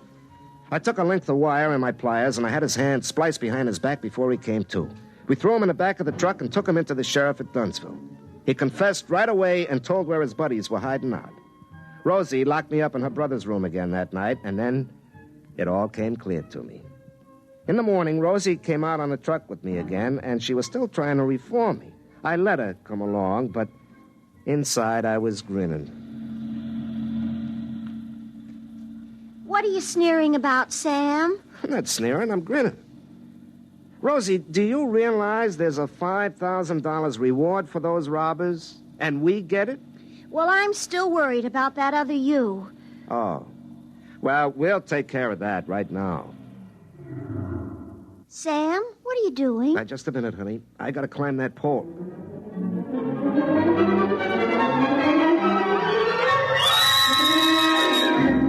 Sam, what are you doing up there? Well, I gotta make a call, honey.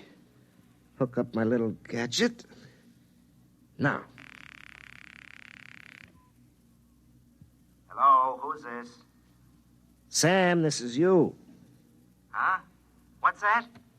This is you. You, Sam Yoder. Don't you recognize your own voice? This is you, Sam Yoder, calling from the 12th of July. Look, Mac, I'm working and I'm 50 feet up. Don't hang up.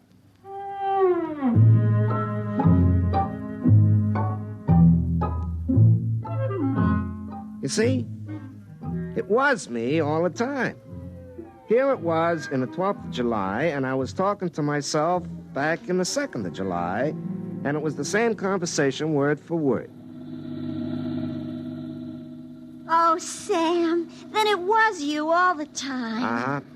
Back in the 2nd of July, he's cussing me out just the way I did. And he'll fix this gadget up the way I just told him. Then we still have our secrets. Oh, sure, honey. I'll remember when I call me up tonight 10 days ago, I'm going to be very busy. And I won't want to waste time talking to myself a week and a half ago. Now, Rosie, what do you suppose I'll be doing tonight that would make me not want to waste time talking to myself 10 days ago? Rosie? Oh, Sam, we'll have all tonight to ourselves. There's a big spectacular in compatible color with Esther Williams, and Pa will spend the whole night twisting the dials trying to get the color right. He'll be furious. But your set is black and white. That's why he'll be furious. Well, how do you like the nerve of me calling me up and interrupting me at a time like that? Well, it won't take long, honey. I haven't got too much to say to myself this time.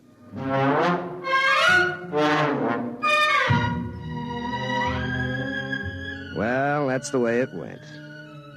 Rosie and I got married. Like I say, I wouldn't believe this story if I was you. Of course, what with horse races and things like that, we're doing pretty well, but that could just be good luck. But folks around this part of the country don't want to bet with me. I am the only one in the country who won a bet that Don Larson would pitch a perfect no-hit, no-run game in the World Series. You see, I had a little advance information. You have just heard X-1, presented by the National Broadcasting Company in cooperation with Galaxy Science Fiction Magazine, which this month features Of All Possible Worlds by William Tenn, A story which demonstrates that changing the world is simple. The trick is to do it before you have a chance to undo it. Galaxy Magazine, on your newsstand today. Tonight, by transcription, X-1 has brought you Sam, This Is You, a story from the pages of Galaxy written by Murray Leinster and adapted for radio by Ernest Kenoy. Featured in the cast were Larry Haynes as Sam and Pat Hosley as Rosie. Your announcer, Fred Collins. X-1 was directed by Daniel Sutter and is an NBC Radio Network production.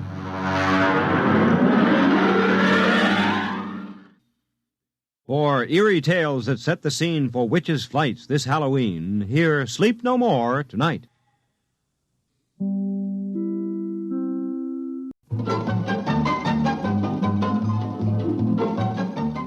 This is Walter O'Keefe, inviting you to listen in on the Nightline. Tonight, live the incredible life of ages yet to come, in a time that might be 1,000,000 years from now, on X-1.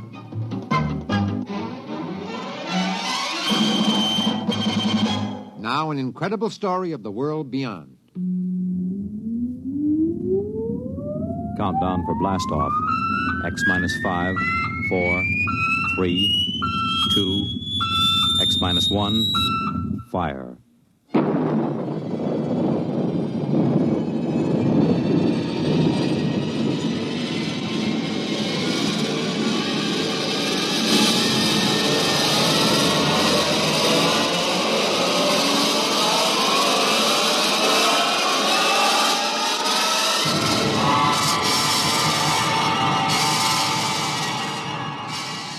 From the far horizons of the unknown come tales of new dimensions in time and space. These are stories of the future, adventures in which you'll live in 1,000,000, could be years, on 1,000 maybe worlds. The National Broadcasting Company, in cooperation with Galaxy Science Fiction Magazine, presents X-1.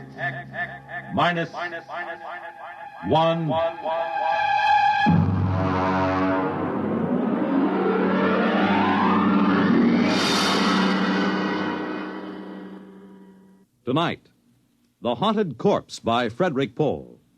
But first, hear this.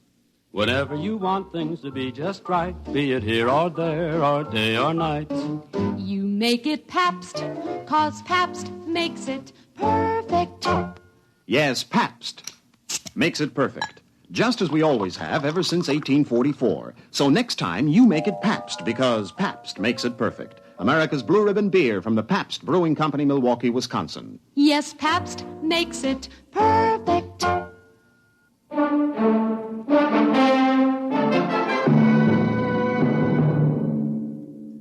Now, X-1 and the story of The Haunted Corpse. We moved in at 0800. That's pretty good time, considering that Van Pelt turned up at the Pentagon on Thursday, and it took him till Monday morning to go in and see the general. By Tuesday, I had a task force of 135 men bivouacked around the old man's place.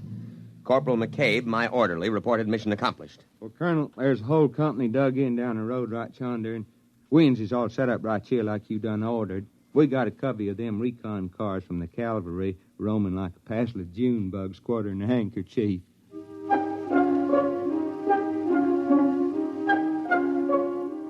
McCabe isn't very bright, but he's loyal. Well, about 9 in the morning, the old man woke up. I suppose the firing at the auxiliary pistol range I set up got him out of bed. Get out of here. Go on, you. Get those trucks off my lawn. Get out! Dr. Horn. Oh, what is this, the Boy Scout Jamboree? Are you the scoutmaster? Dr. Horn, I am Lieutenant Colonel Windermere, sir. My orders are to establish a security cordon about your laboratories. What? Here you are, sir, my copy of your orders. What the devil is this nonsense? You will see they are signed by General Follinsby himself. I know. That sniveling rat Van Pelt. He went to the army, is that it?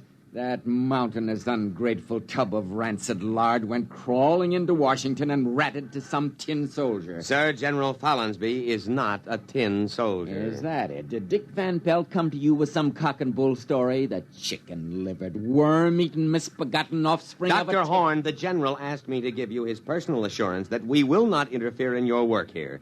But I'm sure you understand the importance of security. Now, you listen to me. The Horn effect is my personal property, not the government's or the Army's. What is this, creeping socialism? Sir, security.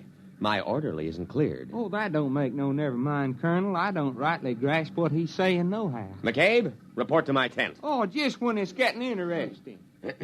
Now, Dr. Horn, I want you to know that I'm here to help you. If there's anything you want, just ask me. If you want to go into town, that can be arranged. Of course, you'd better give us 24-hour notice so we can clear the streets and check out all Young man? Yes, sir. You may go to the devil.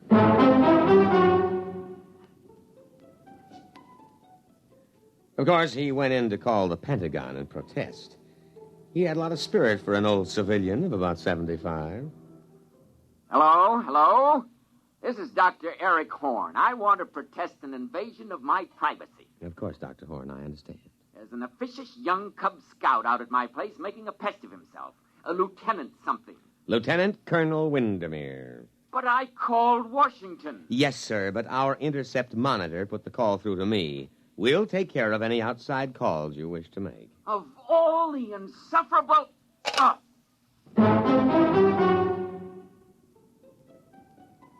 At about 0600 the next morning, I ran a surprise full-scale inspection and simulated infiltration. Hey, look out! You trigger-happy idiots! It's me, McCabe! And you simulated! You hear?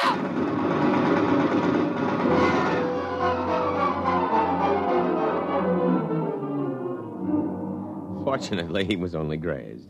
The wire-stringing detail worked all night, and we had surrounded the old Victorian house with triple-strand electrified barbed wire with guard towers every 50 feet. At 1400, I paid a call on Dr. Horn. What are you doing here? Good afternoon, Dr. Horn. I came in for your report. My what? Your daily progress report. It's in my orders. Paragraph 8. Just carry on, sir. Corporal McCabe will take your words down. Oh, his clearance came through last night. You have a method for electronically killing a man without touching him. Killing, Lieutenant? Will you tell me what in the sweet name of heaven did I say that gave you that particularly stupid notion? But I understand. You think this is a weapon. Of course, sir. Of course. My machine renders humans into corpses. A chipped flint will also do that. Look, you simpleton, don't you realize what my machine can do? It can separate that something which, added to a body, produces a man. A subtracted leaves a corpse. I can separate the two things without destroying them. You understand that I can take the ghost of life out of a body and keep it unharmed. Try to understand that, you pig-headed, mule-eared, rabbit-faced...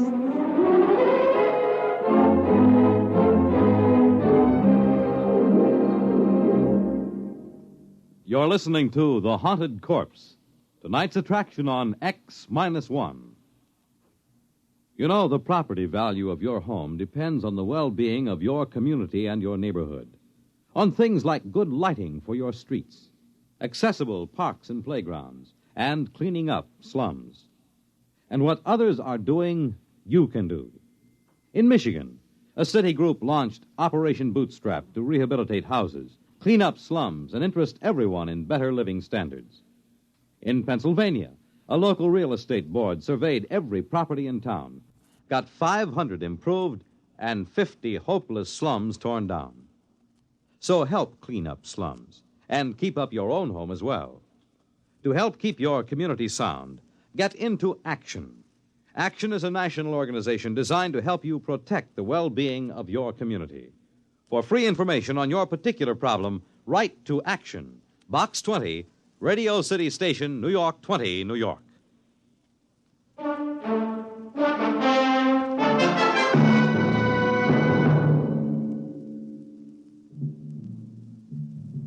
Now, back to X-1 and The Haunted Corpse.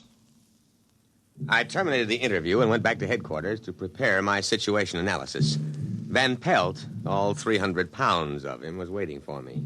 He was eating a can of sea ration with a knife. He's perfectly sane, Colonel, but he's dangerous. Very dangerous. You've got to protect me, absolutely. Van Pelt, I want the straight dope on Horn. Now, what is this ghost business? Oh, that. That's just his way of putting it. You see, care to join me in a can of beans? No, thank you. Well, there's a difference between a living man and a dead man, and that difference is what Dr. Horn whimsically calls a ghost. Call it life plus intelligence plus soul, if there is such a word in your lexicon, Colonel. You mean his machine conjures up ghosts? No, Colonel. Dr. Horn is an impossible old vulture, but he's not a faker. Horn can drain the essence of life from a body and store it, or if he wishes, he can replace them in another body. Would you mind handing me the can opener? This looks interesting. Macaroni and beef.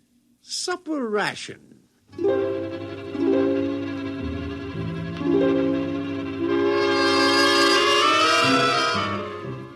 Well, so he had a machine that could take a mind out of one body and put it in another body. Well, why didn't he say so straightforwardly instead of beating around the bush like a civilian? Of course, he was a civilian, which might explain it. Next morning, I went to the laboratory with Corporal McCabe and insisted on a demonstration. All right, this way, gentlemen. Please, Corporal McCabe is an enlisted man. At this pole, we have a Cocker Spaniel. And over here, a Rhode Island Red. That's a right perky-looking chicken, Doc. If you will kindly stay clear of the terminal areas, I will activate the field. What's happening? The field is vibrating at the cycloid rate set on the crystals. All right, it's ready for discharge. Now.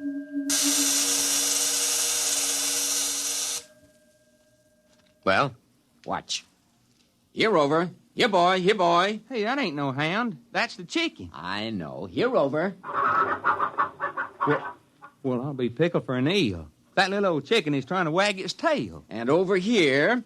Here, chick, chick, chick, chick, chick, chick, chicky. Here, chick, chick, chick, chick, chick, chick. Well, doggone. I never did see the like of that. A flop-eared, honest-to-Pete dog trying to peck corn.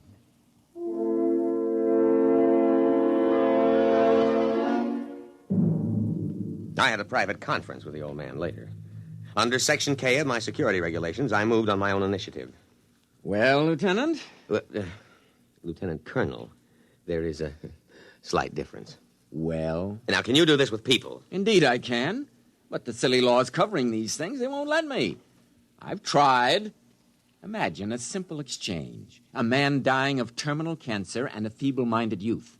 Put the sound mind into the sound body and let the decayed parts rot together. But will they let me? No.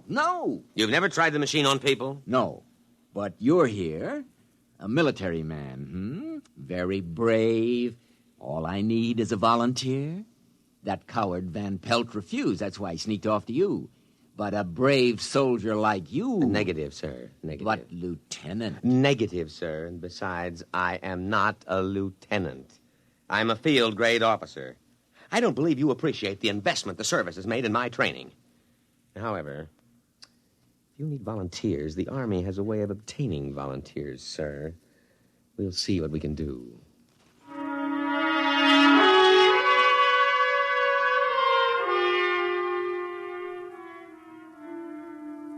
Actually, it was easy. First, there was a boy from Maine awaiting court-martial on an AWOL charge. Second, he volunteered when I pointed out he could get up to a year at hard labor. And then McCabe. Oh, no, Colonel, sir. I ain't a volunteering type. Well, McCabe, I have been asked to recommend a non-com for infantry assignment in the Aleutian Islands. Infantry? Yes. Advance, rifle, platoon, scout. The Aleutians? In the winter. Colonel, sir, I begs to report you have found a volunteer, namely I.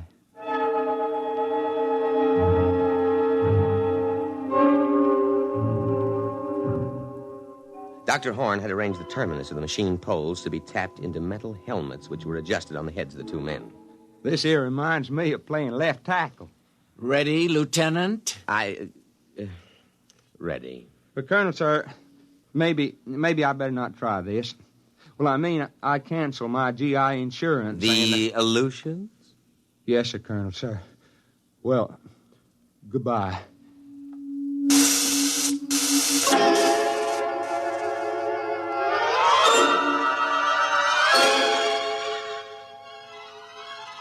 The test was an anticlimax. It worked. McCabe, that is, McCabe's body, reported himself as Private Ethan Coffin in a broad down-east dialect. I had Horn switch them back, and then I went back to my tent and put through a call. Crash priority. General Fallon's be on a scrambler circuit, Colonel, sir. All right. Now leave, McCabe. This is top secret. They don't never tell me nothing. I swear it's worse than grade school. Now, General. Colonel! Colonel! Van Pelt, what's the idea of barging in? I'm making a top secret You call. didn't let Horn make his test. You didn't. Now, out, Van Pelt, out. But that's all he's been waiting for. You gotta listen to me. McCabe! Colonel! Escort Mr. Van Pelt out.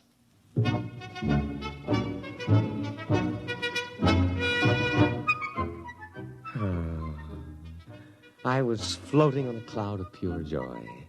I could see my eagles within my grasp. Maybe even a full star. I told the general my plan. Are you still there, sir? Oh, well, you see, we use the device for intelligence. Suppose someone way up top in their government should visit the United States. We switch him, put our own man in his body, you see? Or in wartime, take a few prisoners and put our men inside their bodies. Yes, sir. Yes, sir, I can be available for a staff meeting at 0900. Yes, sir. General Windermere. Lieutenant General Windermere. Oh, why not? General of the armies. Colonel, sir. Oh. What is it, McCabe? That Mr. Van Pelt. Listen, McCabe, next time I'm on the top secret scrambler to the Pentagon, don't you dare let anybody into the command tent. No, sir, Colonel, sir. But this here Van Pelt. I don't want to hear about him. Now let him cool his heels a while. Well, he ain't. That is, he left. Good. But he carried on something frightful. He kept saying Mr. Horn wanted to live forever. What? Screwy, ain't it? That's what he said. He said all Horn was waiting on was to make a test on human beings. He said that he's going to grab the first man he runs into and steal his body. I think he is drunk or something. McCabe, call a condition red alert. Well, what for? Don't argue. Oh, never mind. You go up to the laboratory and take Dr. Horn into custody. I'll give the alert. Now move.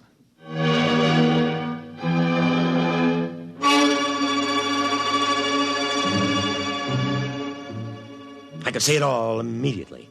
I grabbed my sidearm and buckled it on.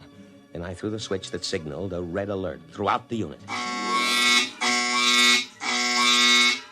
Just what you'd expect from a selfish civilian like Horn. He'd take an invention like this and use it to steal other people's bodies to prolong his own nearly senile existence in a younger body. And if that happened, there goes my General Star. Because he'd surely smash the machine and we'd never be able to trace him or switch him back, and we wouldn't know which body he stole. I was held up at the inner perimeter for 5 precious minutes while some idiot insisted on a password. I just happened to forget it, although I had issued it in the morning. Luckily, while I was swearing at him, I accidentally hit the right combination and let me through. Van Pelt had gone into the laboratory. I knew that. Probably to try to stop the old man. But the effect would be to supply him with a body. He'd have to swap immediately. He couldn't take the chance of a heart attack. I ran into the laboratory, my sidearm drawn. Horn! Dr. Horn! Tripped over a human body. Still warm. Dr. Horn. His cast-off cocoon. Abandoned. And then in front of me, I saw him. Van Pelt! Too late! Too late! Now, wait. Listen. Oh, McCabe, what happened to you? He slugged you, did he? Too late! Now, wait. Don't smash the machine. Van Pelt, I know it's really you, Dr. Horn, and Van Pelt's body. Now put down that gun. I'll smash it! Smash it! Stop. Don't wreck the machine. Listen, Dr. Horn, I'll help you. I'll see you get a good, healthy body as long as you want it. Dr. Horn, think of the safety of our country. Think of security. No, I'm not Doctor... Who shot that? McCabe, put that pistol away, you fool!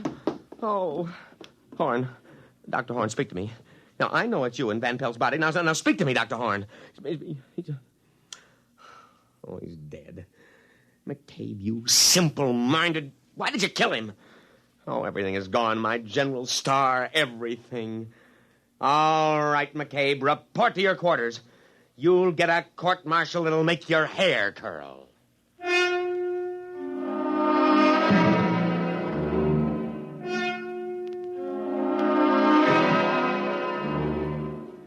I sat there in the wrecked laboratory, and I almost cried. Everything gone, the machine, the brilliant mind that knew its secret. I looked at the corpse of Van Pelt that held the mind of Dr. Horn before that idiot McCabe had put a bullet through the brain and killed both.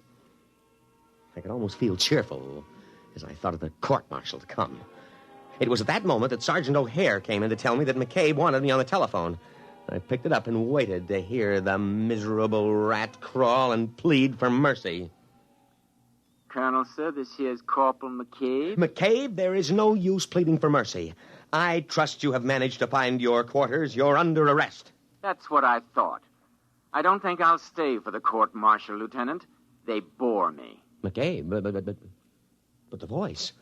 Dr. Horn. Precisely, Lieutenant, precisely. Goodbye now. If a body meet a body coming through the... Goodbye, Lieutenant. Thanks for the body.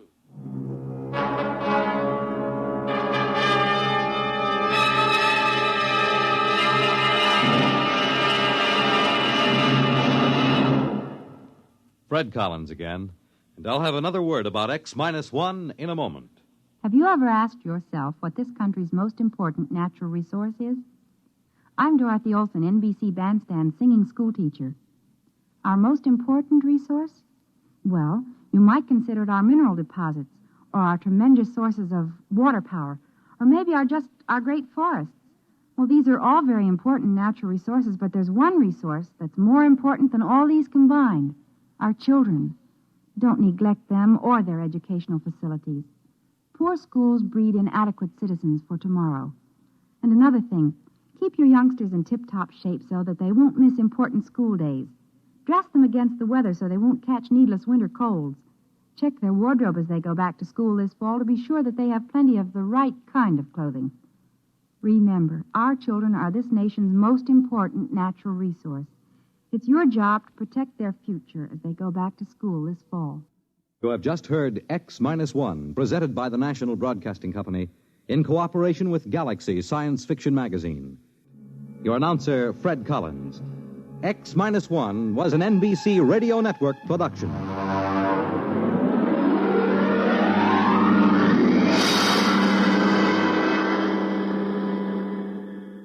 There's excitement in the air at night, and Nightline brings it to you.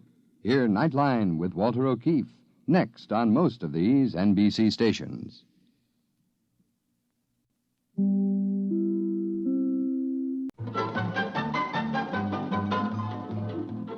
This is Nightline, your tie line to the world, and this is Walter O'Keefe.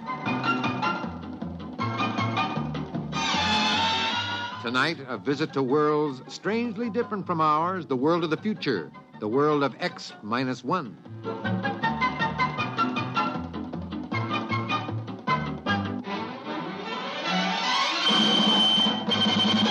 Now, here is the future, X-1.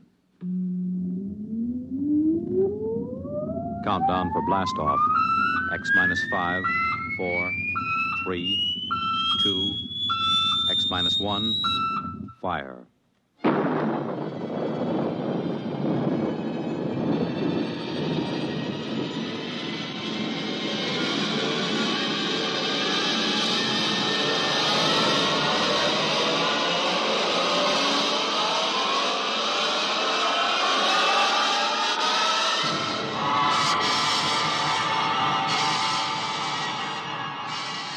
From the far horizons of the unknown come tales of new dimensions in time and space.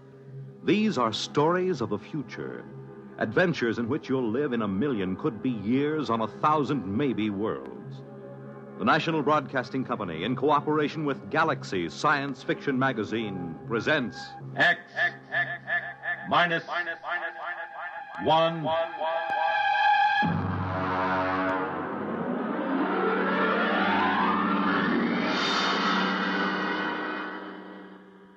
Tonight, Shock Troop. But first, hear this. Saturday, November 30th, an overflow crowd is expected to jam Municipal Stadium in Philadelphia for the 58th contest in a series that each year brings to a climax the greatest rivalry in college football. Saturday, November 30th, Army versus Navy. And you have a seat on the 50-yard line as Monitor brings you this gridiron.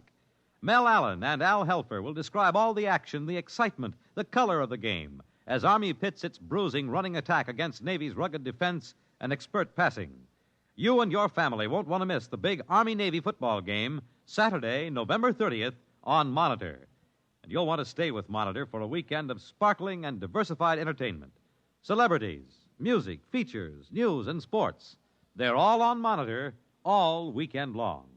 So start your weekend right with Monitor on Friday night and stay with Monitor all weekend long over most of these same NBC radio stations. Shock Troop.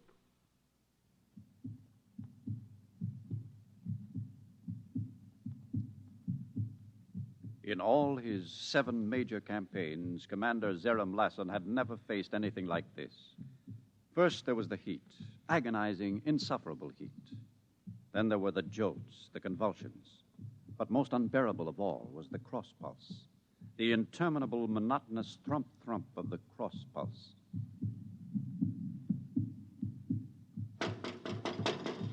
Come in. Hello, Perrock. Close the bulkhead. This heat's driving me mad. Zarium, I think we ought to abandon this project. Abandon? As chief psychotechnician, I recommend it. Oh? On what do you base this? This macroorganism is unlike anything we've ever tried to colonize before. It's much too complicated. Complicated? Perrock, I've colonized life forms on 7 other worlds, and each time I've been advised to turn back. I know your record, Zarim, but this creature is different. How? Well, for one thing, it has a highly organized psychoelectric system. The shock waves are fantastic. I've already lost 3 technicians. These are shock troops. They know the risk. And for another Perrock, thing... you're a fine scientist, but you're no leader of troops. This creature we've invaded will be subdued and brought under positive permanent control. We will achieve thermobiological conditioning to reduce the heat. We will achieve damping to muffle the crossbeat. And we will establish neuromuscular controls. And we will do all these things because I say we will. Now come along. We'll inspect the tunnels. Ready? Yes. I'll open the bulkhead.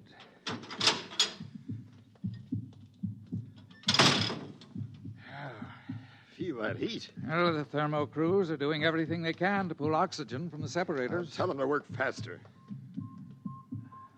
What's the status of the control panel? I'll see. Amandor. Sir? What's the status of the control panel? We've tapped into motor fibers 1 through 46, Chief. We'll be ready for the central selector hookup very soon. What about optical auditory intercept? We're still trying to tap into the subject's visual system, Commander. The screens are set up, but we haven't been able to run a line from the main circuit. Why not? The charge in the main trunks is too potent, sir. Our instruments won't take the surges of current. Then install transformers or resistances. Now get it down. But, sir, 2 crews working in this heat with that noise. I don't care about the heat or the noise. It is absolutely essential that we hook up visual intercept. I want you to... Convulsions. Hit the stanchions. Hang on.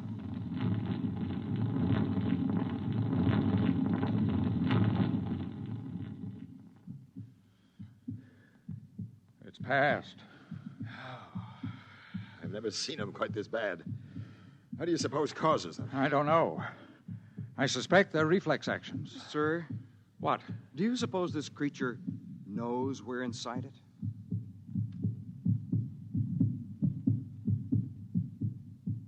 Ceaselessly, the shock troops worked inside the host creature, burrowing through capillaries, tapping into nerves, trying desperately to intercept the intelligence and sensations so they might bring it under control. Oxygen was pulled from the separators to cool the tunnels where Commander Lassen's troops worked. Yes? Sir, we phased the interior to feedback. We're ready to try for an image on the visual screens. Excellent. What about vocal auditory? Completely phased. We haven't broken the speech code yet, but all sounds are clearly audible. Blast that crossbeat. Can't the crews do something to muffle it? We're trying. We don't dare go into the main arteries, not yet at least. Can't they calcify? They're trying, Zareen. We've got calcification crews working like demons trying to harden the central blood vessels. Very well. Lieutenant, is the screen ready? Yes, sir. Does the commander wish to monitor himself? Yes. These are standard controls, I assume? Yes, sir. Focus is this knob. The brightness control is at the right. Very good. Now, switch on, and we'll see if we can see what this creature sees. A little more focus. Something's coming through. It isn't a clear enough image. Bring up the contrast. There. Well? It appears that our host is in an enclosed space of some sort. From the orderly flow of articles across the screen, I would say it was moving aimlessly. As an item for resting on, it appears. In the background, a blurred pattern of light and dark stripes. Now, let's hear the auditory reception. May as well get the decoding section working on it. I'll switch it on, sir. The creature doesn't seem to be vocalizing.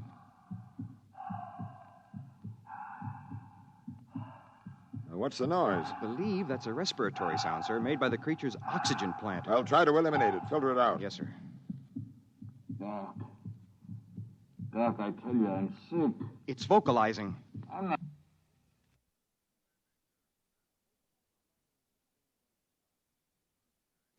I'm trying to pull anything, Doc. There's something wrong inside me. Honest. Doc, please.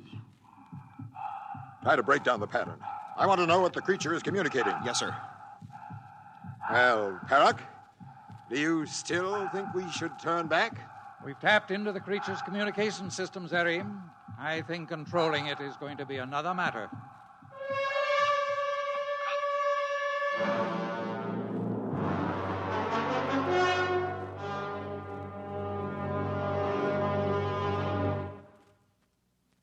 We'll return to X-1 and Shock Troop in just a moment.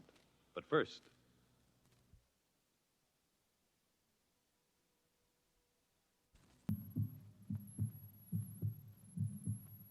Inside the subject, the work continued hour after hour, day after day. Inside the control room, Commander Lassen was haggard and weary.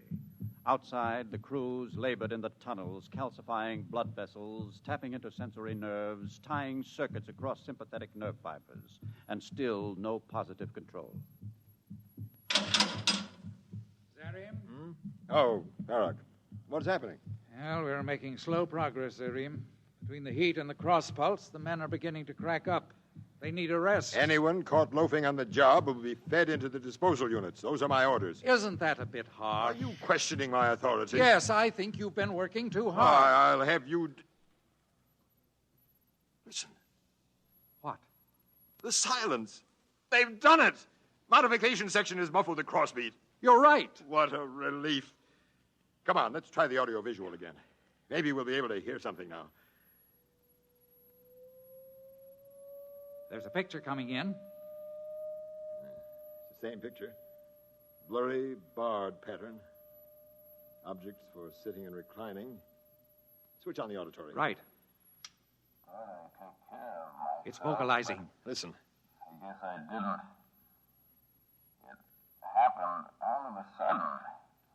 This pain in my heart. Like it slowed down. I'm sick. There's something wrong with me. If only decoding would crack the speech pattern so we knew what it was saying. There seems to be another macroorganism in the room with it. Dressed in white, it seems. Yes, I see.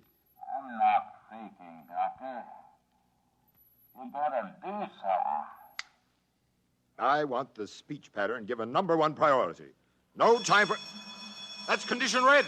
Commander, a vein is ruptured in Tunnel C. There's a leukocyte breakthrough. Get the guns. I want a coagulant crew in there at once. There are hundreds of the monsters, Commander. Shall we seal off the tunnel? And lose weeks of calcifying? Come on, we'll try to coagulate.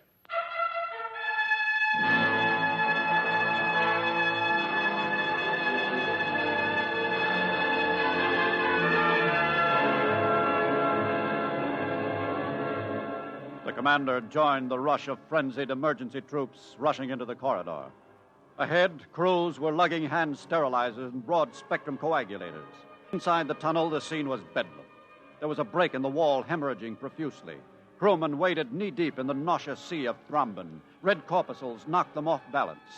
Every so often, a sickening gray leukocyte would rear up and embrace a crewman in a grip of acid death.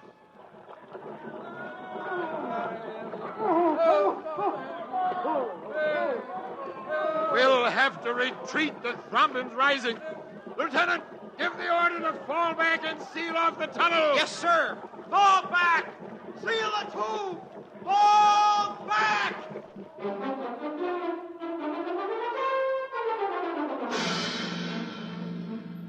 The struggle continued. New tunnels were formed. More nerves tied into central control. Veins and arteries calcified. The heat reduced to a livable temperature. Slowly, the morale of the shock troops inched higher, and Commander Lassen relaxed and grew more amiable.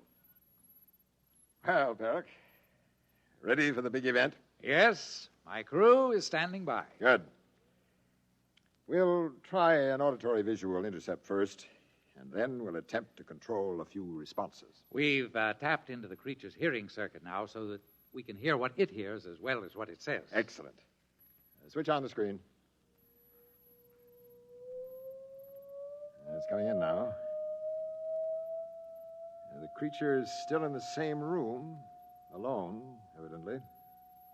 It seems to be writing a message of some sort. Oh, wait. It's talking.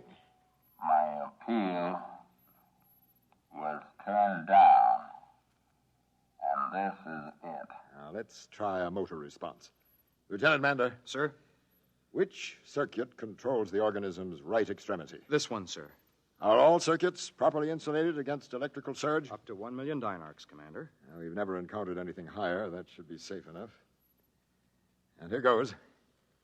I'll try a simple contraction. It worked! The right limb contracted. Perrick, it worked. We've established control. You're to be congratulated, Commander. Thank you. Switch on auditory visual again. Yeah. The creature is still writing. Actually, I don't mind too much. The doctors have discovered that I have a serious condition of the blood vessels and heart. They call it sclerosis. And I've been feeling awful lately. So I'm not too afraid of what's coming. I'll think of you. Think of me. Love, Sam. The message is concluded. Let's try another motor response. I'm going to manipulate the creature's legs now to make it locomote toward the barred pattern. Ready? Ready, sir. It's moving! Excellent, excellent. Perrick, have the crews clean up the remaining circuits. Make absolutely certain that the electrical hazard is reduced to a minimum. I can't afford to lose any more troops. Now, what about the speech code? Decoding thinks they may break at any moment now. I'll keep them working. Give the troops extra rations and pay and commend them for a good job. If all goes well, we'll send for colonists within a week.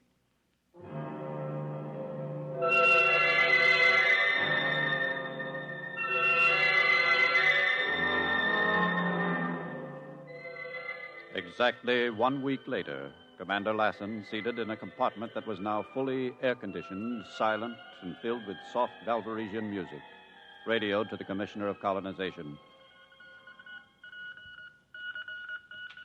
So everything is ready. With the exception of the speech code, we have complete primary control of all circuits. We'll expect first 10,000 colonists as soon as transport can be arranged. Lassen, I'll send that at once. Come in. What is it, Perrick? I don't know. There are changes in the intercept screens. What kind of changes? Well, for one thing, there's a temperature drop in the upper quadrant of the creature. Then it seems to be changing its surroundings. I'll come out and have a look. There, you see? There are other macro creatures in the room now. There. One of them has a black robe.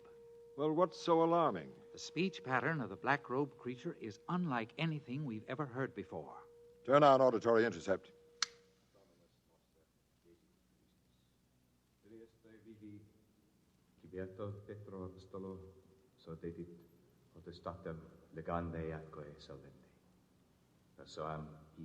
Strange.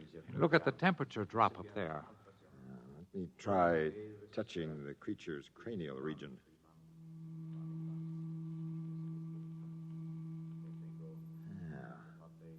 That explains the temperature drop. The mat of thread-like growth has been entirely removed. Look, the black-robed one has moved away. Now another creature approaches. Our host entity is being seated. Now, bands are being placed on its wrists and legs. That's interesting. I don't like it. What are you worried about? I don't know. It frightens me. Look.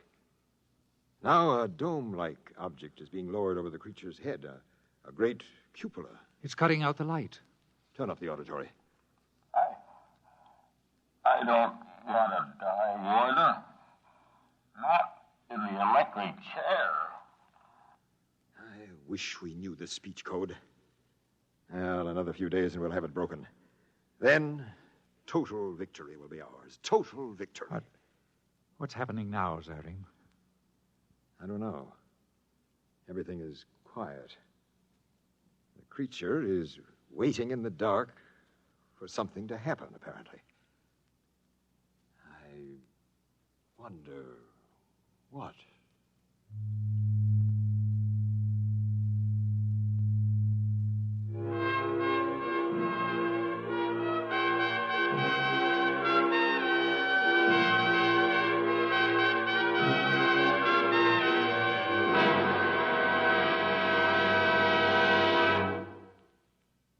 Fred Collins again.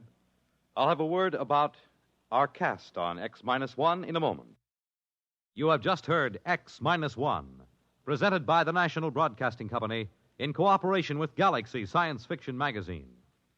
Galaxy Magazine science editor Willie Lay discusses medical problems of space travel in the current issue of Galaxy. Read Willie Lay's article as well as the many thought-provoking stories similar to tonight's tale of fiction based on facts of the future. Galaxy Magazine, on your newsstand today. Tonight, X-1 has brought you Shock Troop, a story from the pages of Galaxy written by Daniel Gallion and adapted for radio by George Lefferts. Featured in our cast were Bernard Lenrow as Commander Lassen, Edwin Cooper as Perrock, John Thomas as Mandor, Ralph Camargo as Sam, and Roger DeKoven was the narrator. This is Fred Collins speaking. X-1 was directed by George Voutsas and is an NBC Radio Network production.